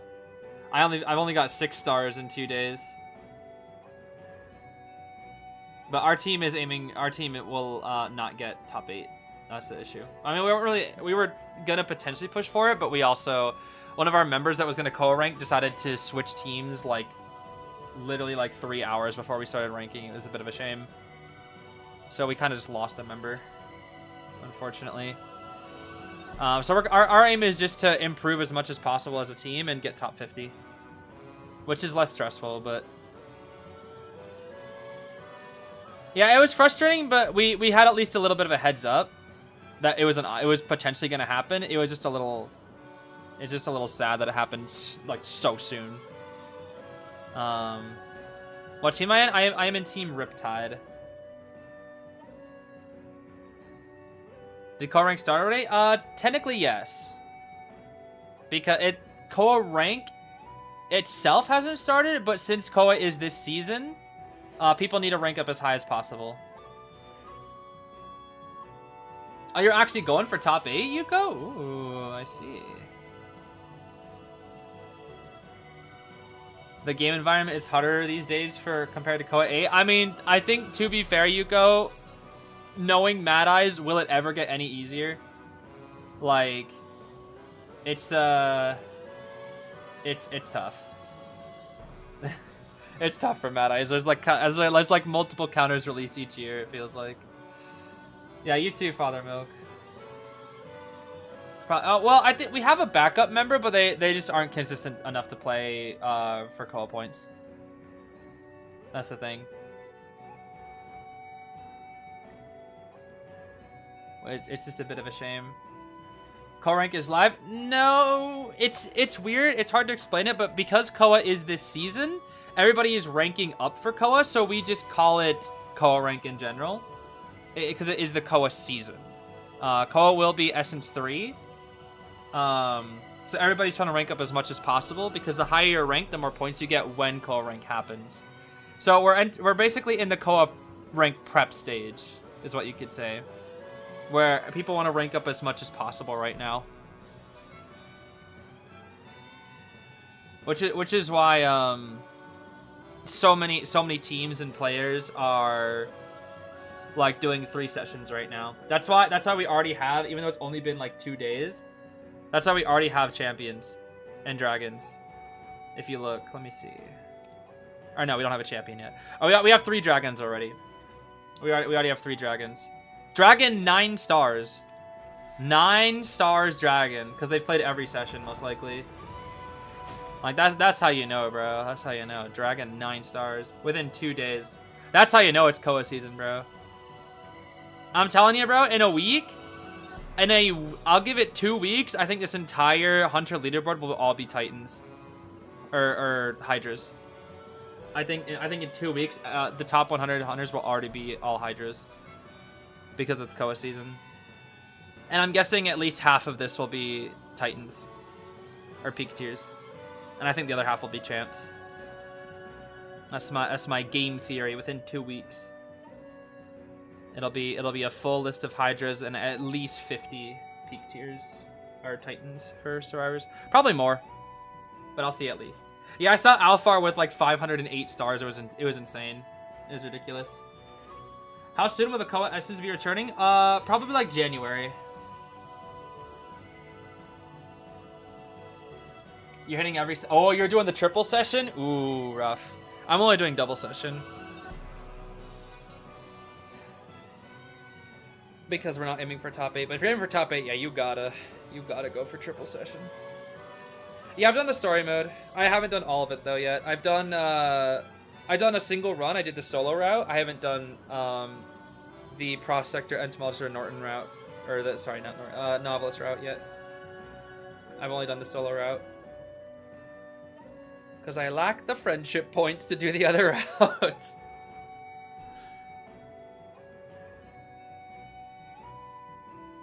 How do you get the other routes? You go, after you've done your main playthrough, you can go back.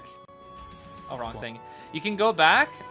Here, you go to Inference Story, you go to the Detective Diary, you go to Cage of Yesteryear, and when you branch review, you can like say what choice you want. Like for example, if you want to do what route, you know, you want to do the Novelist route, you choose Novelist here. If you want to do the Melee route, you choose Melee here. If you want to do the Prospector route, you choose Prospector here. However, there are certain things that you won't get unless you decide to talk to them here, or it's like, did you secretly investigate? You want to say no to actually get the routes, and then you have to like befriend them and to get specific dialogue, because there are other like branching paths later. I think one of them is like, did you show Orpheus Melee's card or something like that? I think it's later on, maybe. Where is it? Yeah, did you tell Orpheus? There's like so many like little small adjustments. So there's a lot of branching paths, and that's what makes it so hard to film, because it's not like Ashes of Memory Part 2, where it was just like there were like slight differences in that, but it was like, when I say slight differences, I would say like it was like small dialogue options, and that was it. It was mostly the same. This time though, there are 3 different routes, all with different sets of dialogue, and it's like very complicated to film. Every archer be missing their shots! Oh my gosh. It's ridiculous. She's taking a hit here. Crossbow? Oh, a shame. Yo, buff archer. Oh, who said that? What? Who said that? Who said that? Somebody say buff archer? Yo, that's ridiculous, bro.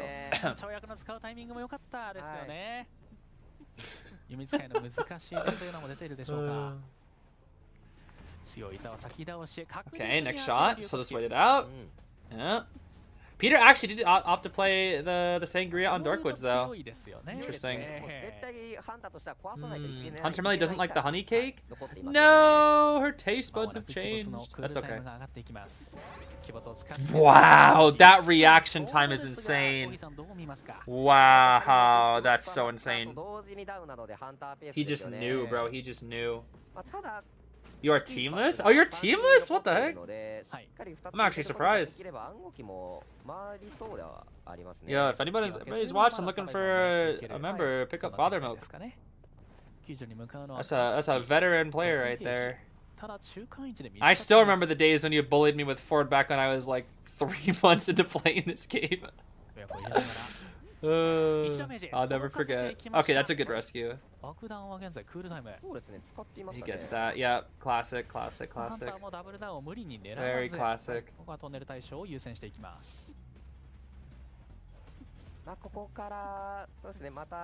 We die away from the ciphers. Are we gonna actually shoot? No way.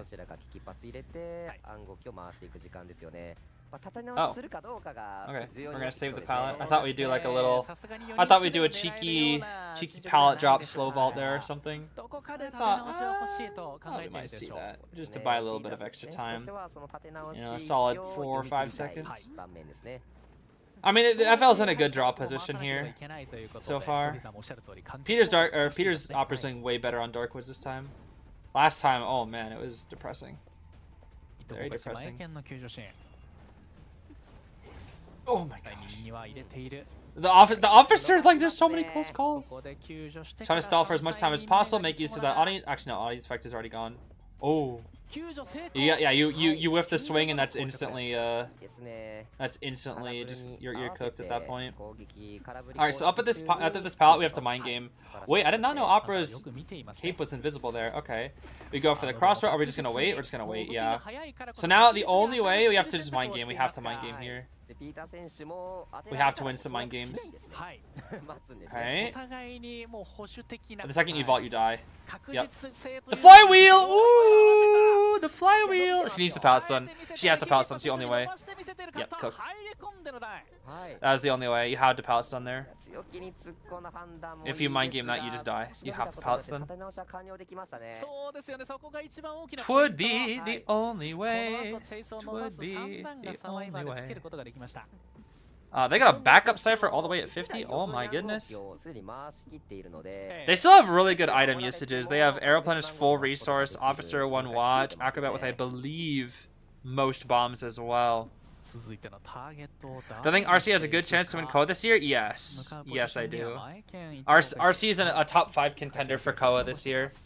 100%. They are easily a top 5 contender. Oy. We're looking at ciphers. Do you have trump card? We're gonna backflip to the officer, I think here. We're thinking about it. That pallet is gone. This will be a very fast down, actually. Oh, unfortunate. He has to run up. Yep. Go up and pray that you get to the vine in time. He does. Opera swing. And he's dead. Boop. Ciphers are quite good. We have Tide Tenor Arrow. Acrobat will end up being on the gate at this rate. Peter can... This is... what? 20% chance to tie? Acrobat bombs away, plays it safe. Ooh, maybe a little too close now. Nah, this is like 10% chance he 3 kills. Not 10. I would say 30% chance he 3 kills. Okay, pop. The best thing that you can do here is one, either blink down for an insta down, or just try to get down as quickly as possible in TP. Issue is the Aeroplanist has hover. It's gonna be really hard to down him. Just hover. Just hover! Just hover! What? Just hover! Just hover, bro! What? Just hover! It's free! It's a free escape! And now you're... brother, if she... Okay. Okay, and now you get 3-piece because you just didn't want to use your ability. Okay. Oh? Oh? Oh my gosh, they're gonna get forward. They're actually gonna get forward. All because the Aeroplanist just didn't want to use his ability. Oh my gosh, they just got forward.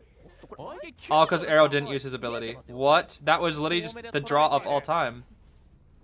And then the Aeroplanist didn't use his broken ability that he gets once per game. I'm confused.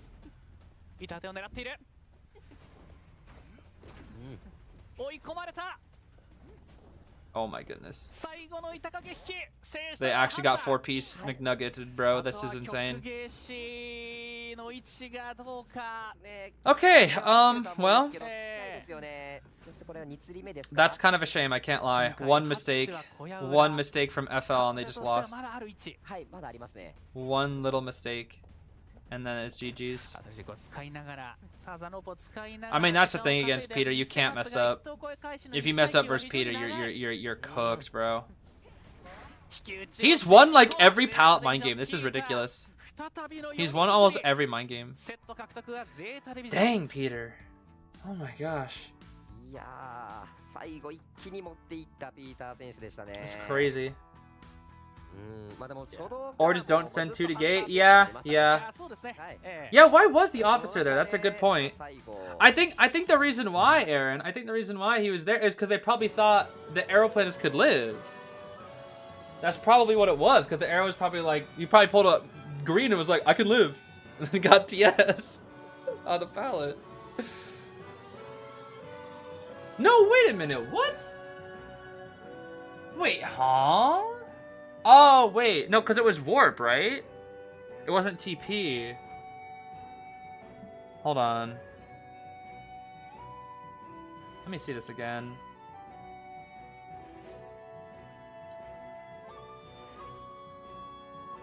Because Officer's not at the gate yet. Akra hasn't touched gate.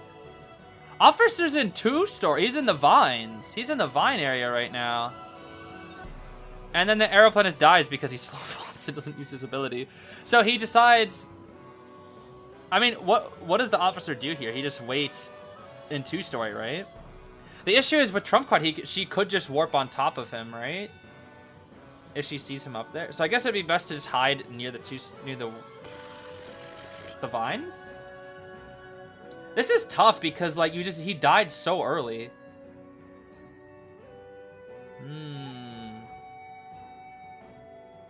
And then he continues to move in toward the gate. And then Peter saw him. Peter saw him. It's because he warps right on top of him. Yeah. So I feel like you have to just have somebody waiting vines. But at that point, if the officer's already there, he's in a terrible position because he has no watch. Which means they probably still get 3-pieced. But they at least get 1. Yeah, honestly, I think if nothing else, he should have at least waited 2-story, because that way Akra at least gets out.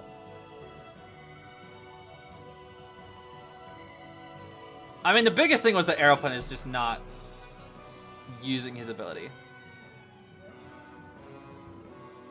If he just used his ability, this is a tie. Because then it wouldn't have mattered. Because if Peter TP'd at any point, because the Aeroplan is just like, he's going to hover into what? Vines, which kills her, or over to the 2-story drop down spot, which can, at least delay a solid 15 seconds. And she had just used up her TP back, so it'd just be speed re-speed. Yeah, that's kind of ridiculous. If quite literally, if he just hovered, it was a different game. I'm hovering there, bro. I don't even care. I'm hovering. I would never risk that. It's end game, bro. Like, what do you got to lose? You know? That should not have been a 4-kill. I mean, good on Peter for capitalizing off the mistake, but even then, that was kind of crazy. Kinda crazy. Whew.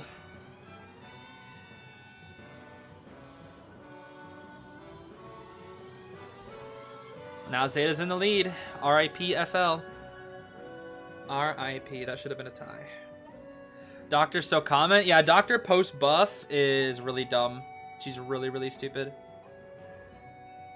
Very, very stupid. That blink was incredible from Peter though. That blink was so good. Such a clean blink, bro. You know, it's kind of funny. I'm watching Peter's gameplay. Peter, like, he reminded me of Sprinter in this game. I don't know. Maybe that was just me. I know Peter's like the OG, like, good opera, but like it felt like I was watching Sprinter a little bit with these plays. I guess that blink is very like that's a very Sprinter like blink. Sprinter has some of the best blinks I've ever seen hunters do, like, ever. He just his blinks are so clean.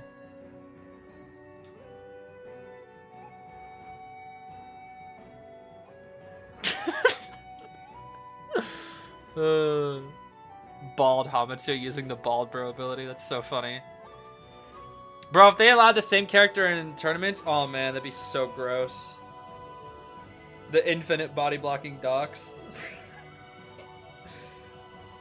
Oh, it'd be so bad. Crowd just having blink by Sprinter. Oh yeah.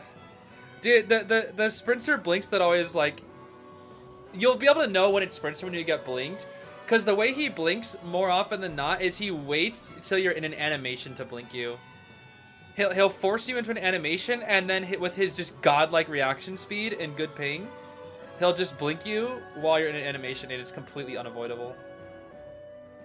He's just so good at applying enough pressure to force you to commit to something, and then he'll blink you for it. And his Sangria is so good, especially at doing that. Am I gonna watch the next set as well? No, I'll finish up this set and then I'm gonna sleep. Because I got rank in Demon King and commentary. Oh, I think I'm also commenting for Frostbite tomorrow as well. Yeah. Oh my gosh, I have a lot to do tomorrow. Dang. Yeah, I got rank in the morning, Frostbite in the afternoon, Demon King in the afternoon. Then I got rank again. Oh man. Ah, busy day.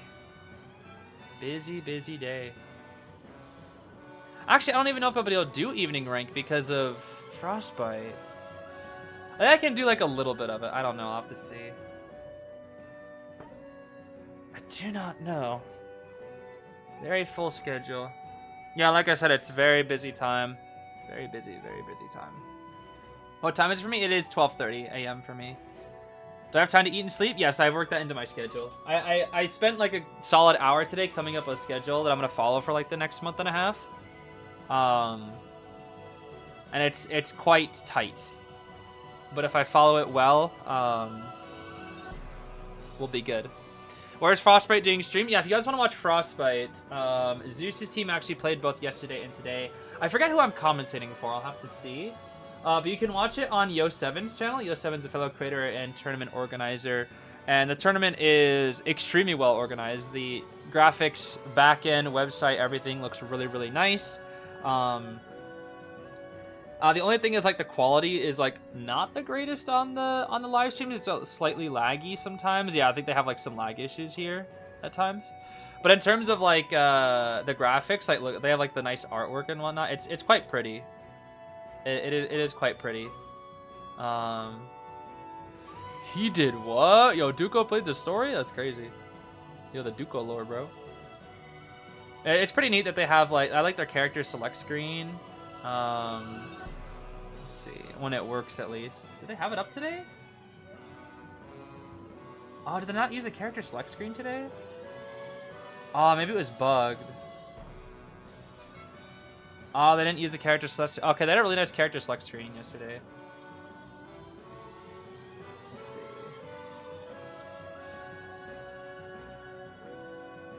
Yeah, yeah, this was it. I think it was bugged, but it was really. It's like the artwork, but you can like just see everything all nice up and ready. I think this might have been like some back end bugs on it or something.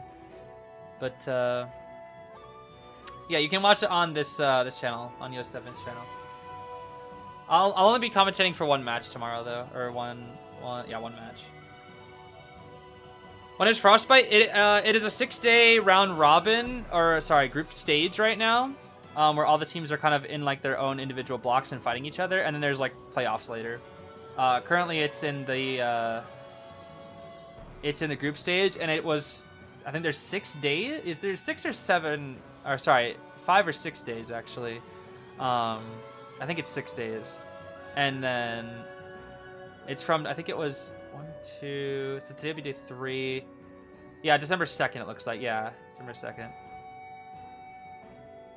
Why'd I have to shoot a sculptor in my TikTok? You should have let Audra get chaired. What? Oh, I gotta save my captain, bro. That's my captain. Gotta save my captain.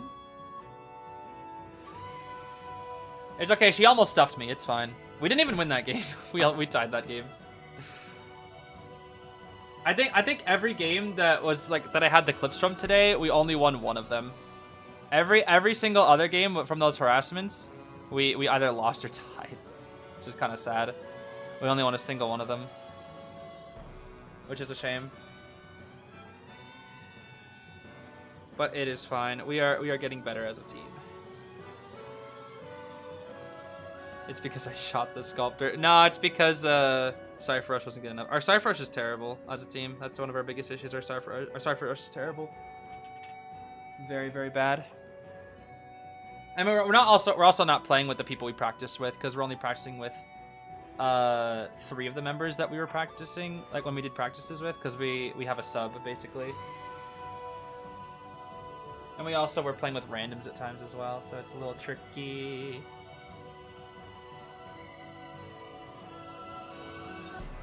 Tricky.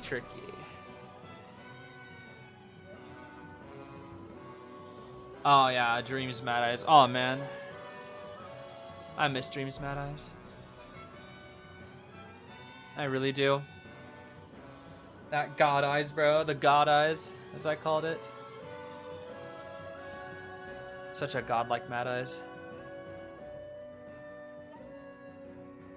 You'll get revenge for your fellow Sculptor. Yeah, Miss, you can chase me. I'm likely not gonna last very long against Sculptor. I also can't kite Sculptor very well. Only thing I can kite Sculptor with is like, I don't even think I can kite Sculptor as anything, honestly. You know what? You know what matchup I despise? Oh, Novelist Sculptor. I hate that matchup. It's so hard.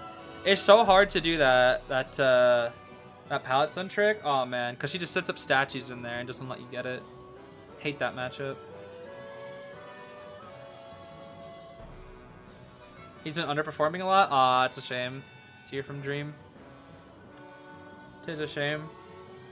I'm sure if he locked in though, he'd be able to get S1. But if he's not grinding, it's fine. I do miss Dream too though. RD Dream. RD Dream, we miss you. Come back, RD Dream.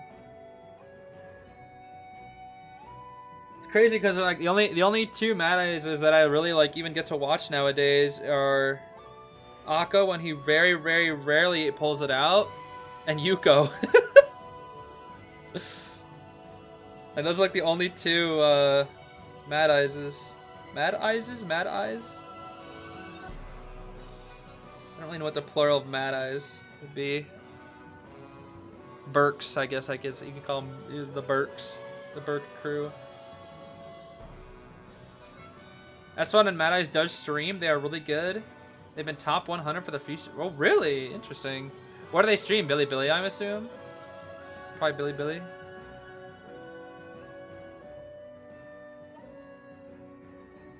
Ooh, Mech. Okay. Yeah, Billy, I figure.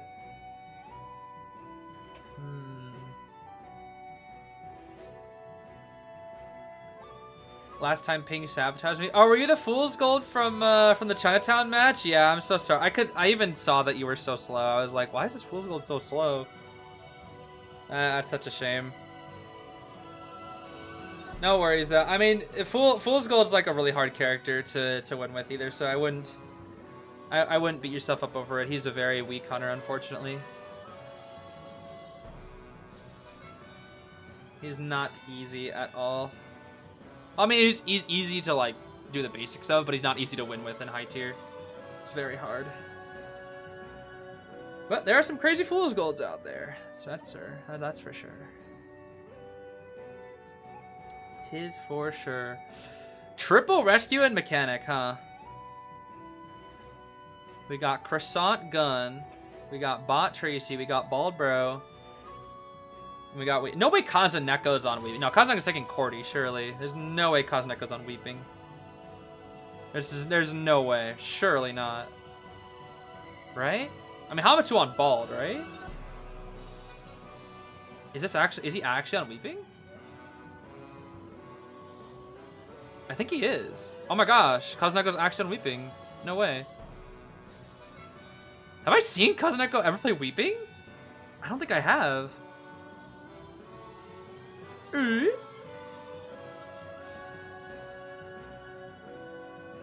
Yeah, I think this might actually be the first time I've seen Kazuneko's Weeping Clan. Huh. No, I'm so used to him playing Cordy whenever Cordy's out. Delisu checks out playing Mech. Delisu's Mech is good. And then Hamatsu Bald. Obviously, he's got to play Bald. Even though he's got a... His hair grew back so fast. Look at that. He was bald at the start of IJL, and his hair grew back so fast. Bro, shave it off again. Be bald. Keep the joke going. It's funny. I miss Bald Mitsu, bro. I guess it has been like, what? Nearly 3 months, right? I guess it would check out if it's nearly 3 months. Never mind. Yeah, it's been 3 months, so I guess it would check out because he shaved it 3 months ago. Even then, though, that's still pretty fast.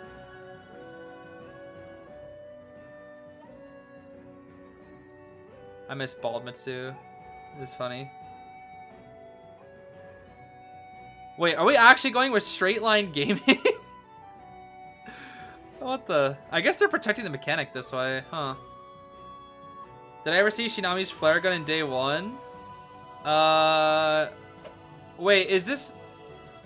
Was that the Chinatown one where he just shot the floor when he was upstairs? Or is that a different match? I forget who that was. Oh, that was RC, wasn't it? I actually don't remember. Oh, man. That was it? Okay, that was it? Yeah, I did see it then. That's pretty funny, yeah. That is pretty funny. It was Aka's Ivy. Oh yeah, it was the Ivy, yeah. I do remember that. That actually is a gun lineup though, but I think he was just ever so slightly too far inward. That is actually a gun spot though. It is possible. There are some crazy gun angles that you can get with Coordinator. But it's a little tricky.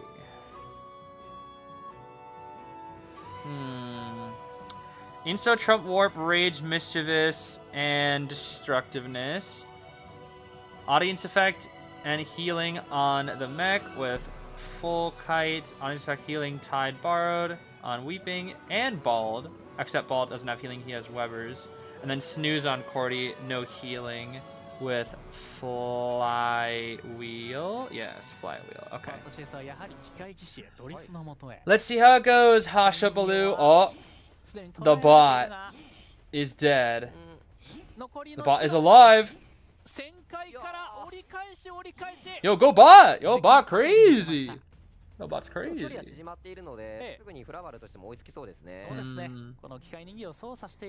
gonna spend a while catching up. There's the bot again. 1, 2. Dead bot. But he catches up pretty fast. Double color. Okay. Yeah, play for pallet sons. Be greedy. You're a mechanic. You gotta be greedy. You can't kite long.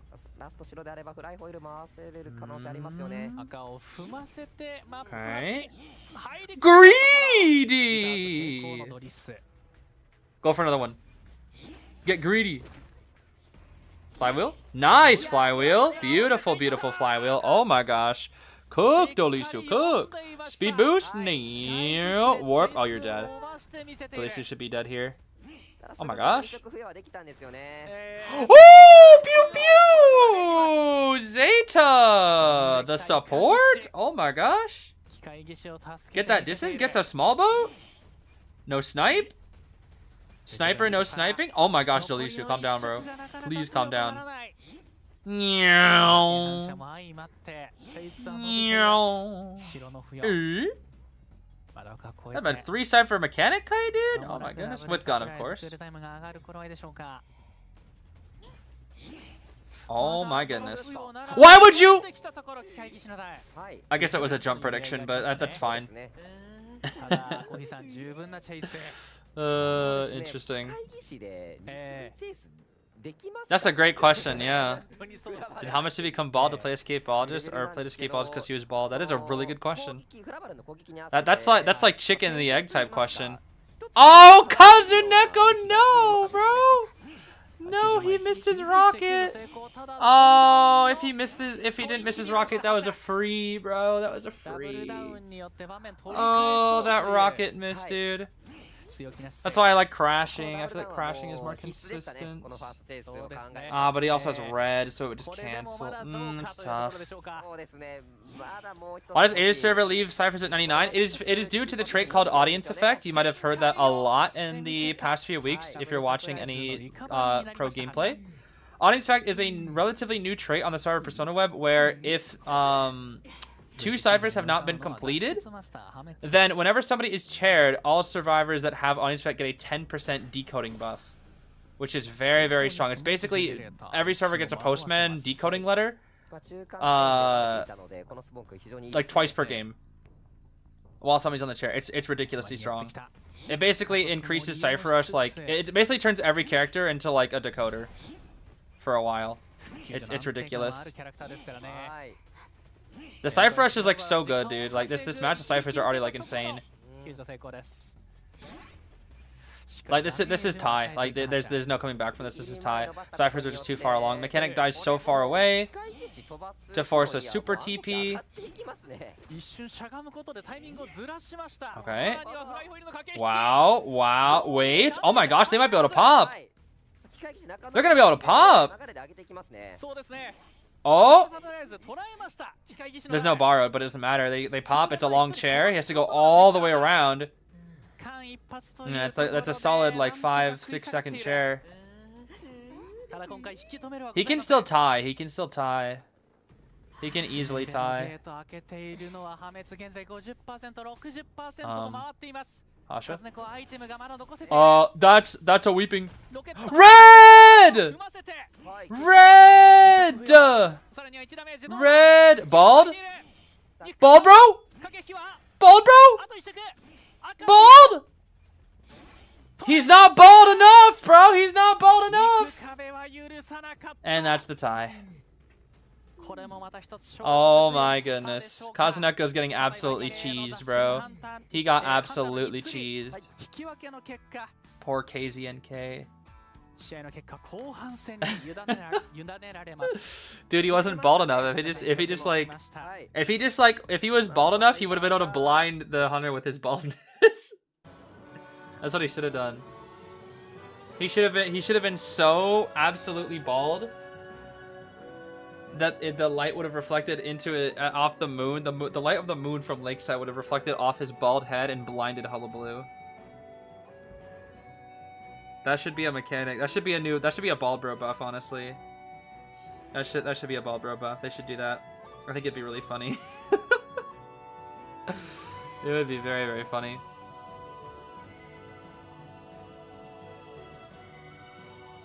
You can see your future in Bald Bro's baldness. Bald Bro's baldness. That is kind of fun to say, actually. Why is bald such a fun word to say? Hey, Chill Knight and Scam. Bald Bro is such a fun name to say. Bald Bro.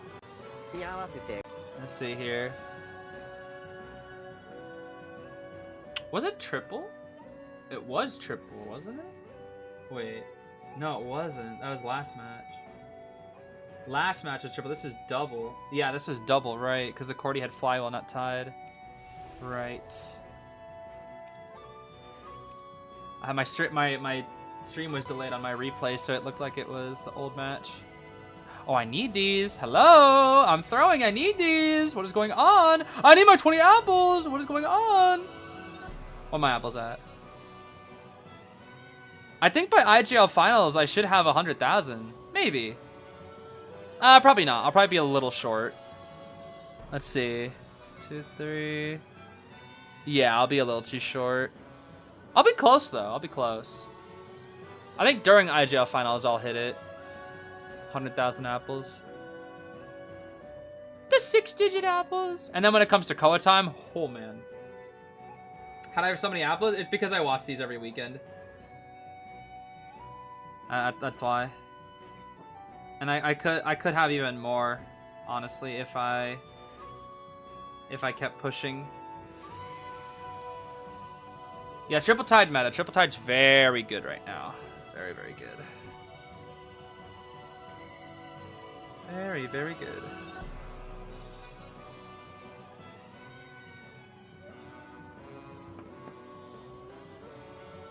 Why are coiners suddenly bringing Tide? I mean, it's more of just a secure, safe option, and like you're good enough to kite with. It's not all the time though. There's still a lot of the Cordies bringing flywheel or knee jerk Tide or whatever. It's just because Tide Turner just has so much value. That's why survivors are able to consistently beat the meta hunters, is because of Tide Turner. This game right now is currently balanced because of Tide Turner's existence. If Tide Turner did not exist, if they removed Tide Turner, hunters would the top 4 hunters would sweep. They'd absolutely sweep. 100% they would sweep. It'd be like 4K every game. Okay, maybe not every game, but it would be like it would be very, very hard to tie them. Basically, it'd be extremely hard to tie the top 4. You would basically need to rely on harassment a lot more often, which is very difficult against the top 4. Well, Opera and Ivy at least. Yeah, if there was no Tide Turner COA 8, yeah, it'd just be... I mean, COA 8 was like the most dominated hunter meta that I've ever seen. And if there was no Tide Turner COA 8, oh man, dude. Miko Melody, do you want to talk about your stats, buddy? Hello? The absolute overflow in everything except for Terror Shocks? First in everything. First in literally everything that isn't Terror Shocks. That's actually that's insane. His average downtime is 49 seconds. So that means every time he kills somebody, it's without trait. Yeah, he is him, dude. He is him. And big for you drawed this guy. Nah, dude. I don't know if they can do that again. Mika Melody cooking now. Mika Melody cooking now. Absolutely cooking. Can we nerf top 4 hunters but get new hunters and tourneys? Yeah, let's have new meta. New meta. Antonio. Queen Bee. Night Watch. And Nightmare. That's your new meta, bro. That's your new big 4. Mad Eyes. Yeah, Mad Eyes. Actually, maybe not Mad Eyes, because then it would make tournaments last forever. As much as I like Mad Eyes, I like Mad Eyes more when he's a surprise pick. If Mad Eyes is every match, I kind of get sick of him. Because then he'd just be really, really, really long matches. It'd be so long.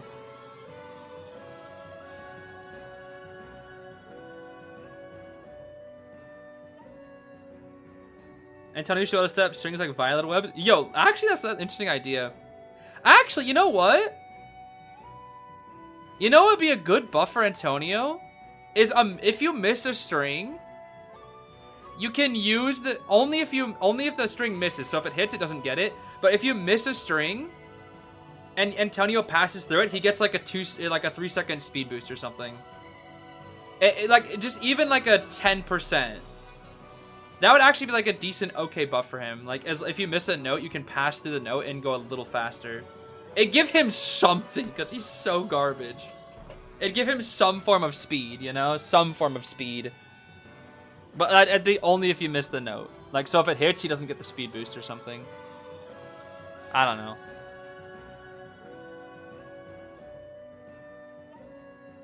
Clerk instead. Now, Clerk I don't want because Clerk matches are also very long. I like my IDV matches in the good, like, 4 to 7 minutes. That's like a good. I don't really like matches that go on for like 10+ minutes, like Clerk, Ivy, Mad-Eyes. They're good on like occasionally, but when that's every match, oh man, it's so bad. It's so slow. Bane meta, we already had the Bane meta. COA 7, that was Bane's time. Outside of Opera, of course. Round 1 Opera, round 2 Bane. That was it. The Banester. Got buffed and buffed and buffed and buffed and buffed, and then he finally became meta, just like Gravekeeper. Yeah, exactly. If Meta just meta, he'll be so figured out to the point where survivors realize, oh, if we just play an extremely slow game, the Mad-Eyes literally can't do anything.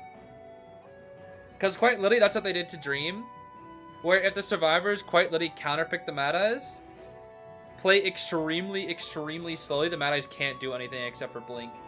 Like, quite literally, he will just have no abilities outside of blink. What they did to Dream in COA 7 was they just basically always had... They always made it to 2v1. And they had a bunch of, like, counter comps and rechargeable characters, so they could just infinitely, like, win the... What is it? The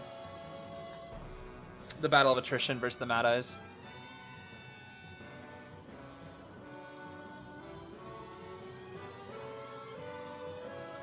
Yeah, I was gonna stop streaming an hour ago. That's crazy. I didn't think this match up would go this long.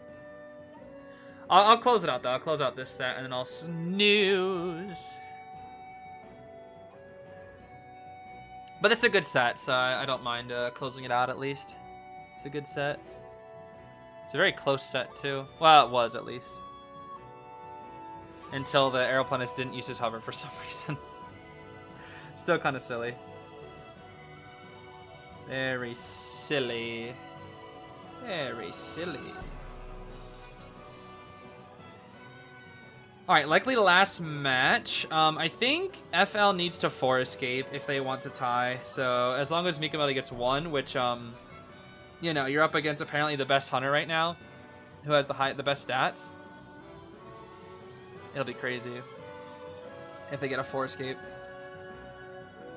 You think Matt is one of those characters never adjust again? Yeah, outside of like small tweaks, I don't see them adjusting him for a while, just because of like how fundamentally weird he is. But I will always love Mad-Eyes for what he is. It's kind of painful, but I hope he's never meta, just because of like how much of a time waste it would be. But as a nice surprise pick, he's so hype. But he's only hype as a surprise pick. I don't know how you force. You're gonna have to bring like a couple harassers or something. I don't know. Big 4 are gone, so that helps, but there's still plenty of options. Although the Toy Merchant Band is kind of wild, I can't lie. This is not a 4 escape team. Hello, Finn. Seer's good 4 escape. Finn though, I don't know. We need if we don't have a single harasser, we're just cooked. We need harass. Yeah, you could go and you could go. I wouldn't go Hermit.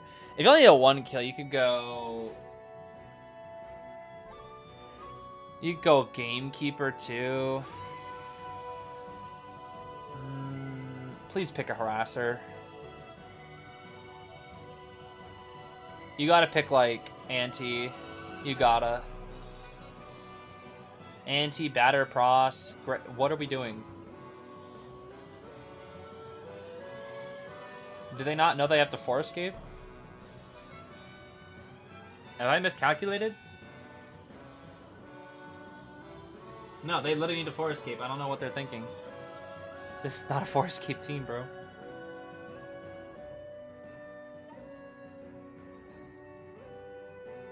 Yeah, Miko Melee could go wax and anything. This is not a 4 escape comp, bro. What? This is a tie comp. I mean, it's a strong team, but it's not a 4 escape team. There's no harassment. You need at least some level of harass. I mean, the archer is gone, but at least bring Auntie. At least bring Auntie, bro. I guess maybe they've already thrown in the towel and they're just gonna try to get a good result for points, maybe. That might be what they're doing. Could be. Auntie into Ant. I mean, just any level of harass. They just don't have a harasser. I mean, if I'm trying to 4 escape you, I need at least 2 harassers. Like if I'm going for 4 escape, bro, I want batter, I want pros. That's what I want. And wax, yeah. Yep. Wax is a really good character to prevent 4 escapes. It's very hard to 4 escape Wax. I think I've only seen Wax get 4 escape twice, like, ever. And one of them was with WBG. And they had a prospector that actually, like, barely was able to secure the 4 escape. And it's funny because that was unnerfed prospector. That was prospector back when he had 60 magnet or 60-second magnet instead of 70-second. And quite literally, that 4 escape would not have happened if it was nerfed pros. It would not have happened. Wax. Yeah, Weeping is another very good 4 escape character as well. Because he can be your rescuer and backup harasser, which is quite good. Quite good.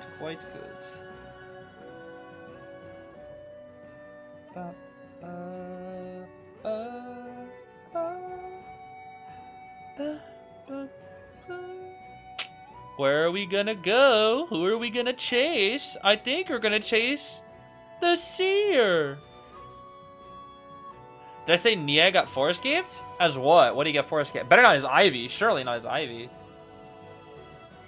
There's no way Nia Ivy got forward. Bonbon? Oh, I believe that. Yeah, I believe that. Yeah, FL's cooked. I don't know how you for it. Quite literally, like, the thing is, Wax Shack, like, there's no correct way to kite that like that. I feel like that's just checkmate. Wax Shack is so weak for any kiter.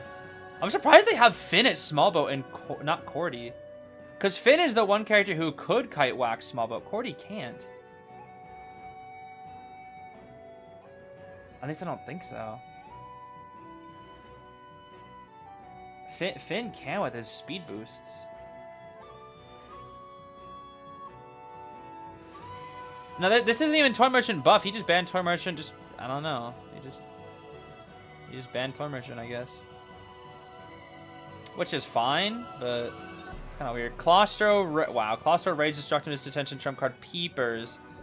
With a Flywheel, Borrowed Cordy, Tide Flywheel Finn, Borrowed Flywheel Seer, Borrowed Tide Grave with Healing Audience, Snooze Audience Cordy, Healing Audience on Finn, and then just regular Audience on Seer. I don't know what Seer has, huh? Maybe Seer has, like, Kite Builder, like he has, like, Vaulting or Muscle Memory or something. Who knows? He's actually not going to choose to chase the Coordinator, who is very easy to chase. He's going to chase the Seer, I guess. Yeah. I don't know why we're not chasing Cordy, but this is fine. I drop at the Peeper, and my name is Wax. And I walk out this way. My name is Wax Artist. He just knows. He knows the Seer's over here. So you're going to start kiting into Depeepa. Oh, he is not kiting into Depeepa. Yeah, the rotation was not the best here. This rotation was kind of mid. Okay, he's not going to try to make it upstairs. Bird. Kiki. Kaka.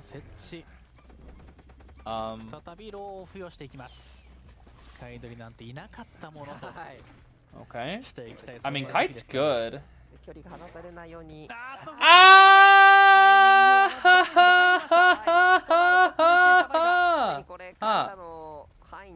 Funny. Bro, that's like me and my 73 MS file. You got no excuse. Yeah, you got an owl? He's dead. Yeah, you got an owl? He's 80% to an owl. That's actually not bad. That's actually not bad. Bro, this guy's got 10 MS and he's missing these flywheels. Oh my gosh. That's me with my 73 MS flywheel right there. That's for sure. My 130 MS flywheel? Oh yeah. The 130 MS flywheel. The lion wheel, bro. The lion flywheel.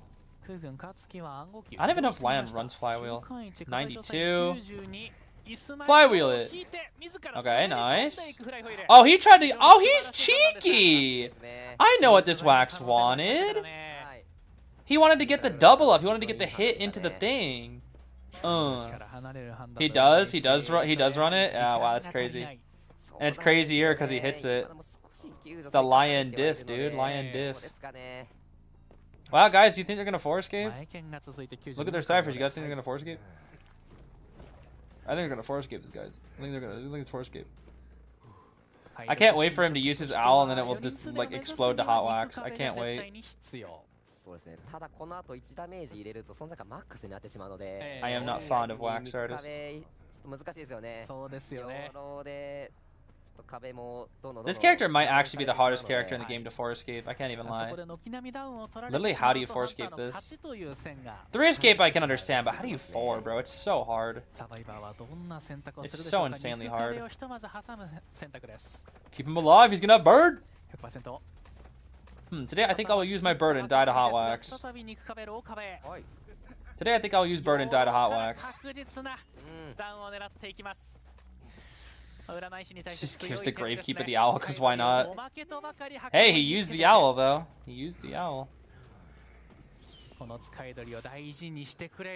We should buff Seer so that owl works on hot wax, because I don't like wax artists. They should do that. For no other reason, because I hate wax artists. Okay, well, Zeta wins. Zeta wins because they just decided to play a standard comp when they needed a 4 escape, which is strange, but maybe it's for points. Do something? Today, I think I will go to Nettie's headquarters and ask them to nerf wax artists. Alright, we got the shovel. Okay, we finished the cipher. I mean, they're in a really good tie position. I could have sworn I saw the grave flywheel, and I don't know why. I don't know if I've just been up too long and my mind is just like playing tricks on me, but I could have sworn I saw a flywheel animation from the grave. That was weird. Okay. I break line of sight. My name is Andrew. Red light trick. He might be dead. I think he might be dead. Oh my goodness. He's super cooked. Nothing he can do there. That's GG's. That is GG's. And now we rescue with Cordy. Cordy? Cordy, get over here. He's gonna cut you off with hype wax. Why is Finn leaving the cipher? Oh, I think he's like... What?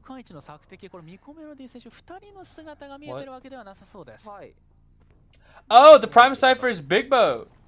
Oh. Oh, that pallet sun's so important, actually. That pallet sun's insanely important. Because if not, he easy stuffs this with excitement.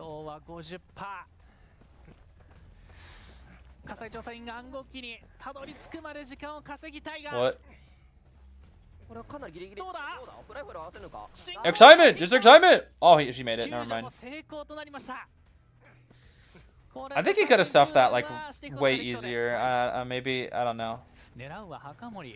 Well, he's still gonna go for the hype wax here. Today, I think I will wait for hype wax. Ow! Today, I think I will wait for hype wax. Pop, yep, exactly.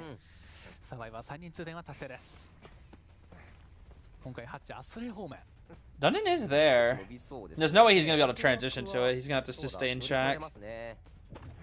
Locked. Lock it up. Yep. Dead. Into basement we go. We love waxers. We love waxers. We love waxers. We love waxers. We love waxers. Boop. Well, I mean, that's a good tie, but they didn't really need the tie. They needed a 4. Unfortunate for FL, but good stuff to Zeta. Good stuff to Zeta. Very good stuff. Yeah, honestly, I think the set really happened at the Aeroplanist hover. That's the biggest thing. I don't know if it was just instinctual that he didn't use the hover there, but if he used the hover there, that would have been a different game, I think. Or a different set. Ooh, look at Peter coming out there. Yeah, we love to see it. The Hunter's chilling. We chillin', we chillin'. The cleanest of fist bumps? Oh, man. The cleanest of fist bumps. That was a good set. That was a good set to watch, honestly. That was a good set to end off on, I think. Let's see. Well, I want to get my apples before I go sleep. I need my apples, dude. What if Doctor comes and attacks me in my sleep? I need to keep her away somehow. Oh my goodness. They're gonna make me wait, bro. It's crazy. It's ridiculous. Yeah, I'm gonna skip the last set of the day. Yeah, it's already 1 AM here. I mean, I could watch it, but I'm already quite sleepy, and I got a big day tomorrow, so I need some rest. That's for sure. But I want to get my apples, bro. Oh, here we go. Finally. Let's see here. Oh. I hate these. I hate these types of questions. Arrow saving hover for next set. Yeah. I think, yeah, I mean, you just use hover there every time, I think. I really don't know what that was. I think you just use hover there every time and you're fine. 409? Hey, nice. Now I won't get attacked by Doc in my sleep. Awesome. Okay, that is all for today then. Oh, let me take a look at my predictions though. Unfortunate, I didn't get my content predictions. What a shame. Oh well. Yeah, so I think, let's see. Oh man, it's gonna be a long day tomorrow. So tomorrow I have rank. I'm just gonna be doing IDV all today tomorrow. It's rank first. Then I have Demon King. And then I have Frostbite. Then I have rank again. And then I have IJL again. And then the next day I have Demon King again. Oh man, and rank. Oh man, it's crazy. So busy, so busy. Okay, that's it for today, guys. Thank you so much for watching. It was fun hanging out with you all, but I'm gonna go get some rest. Nighty night. I hope you have a great rest of your day. Bye-bye.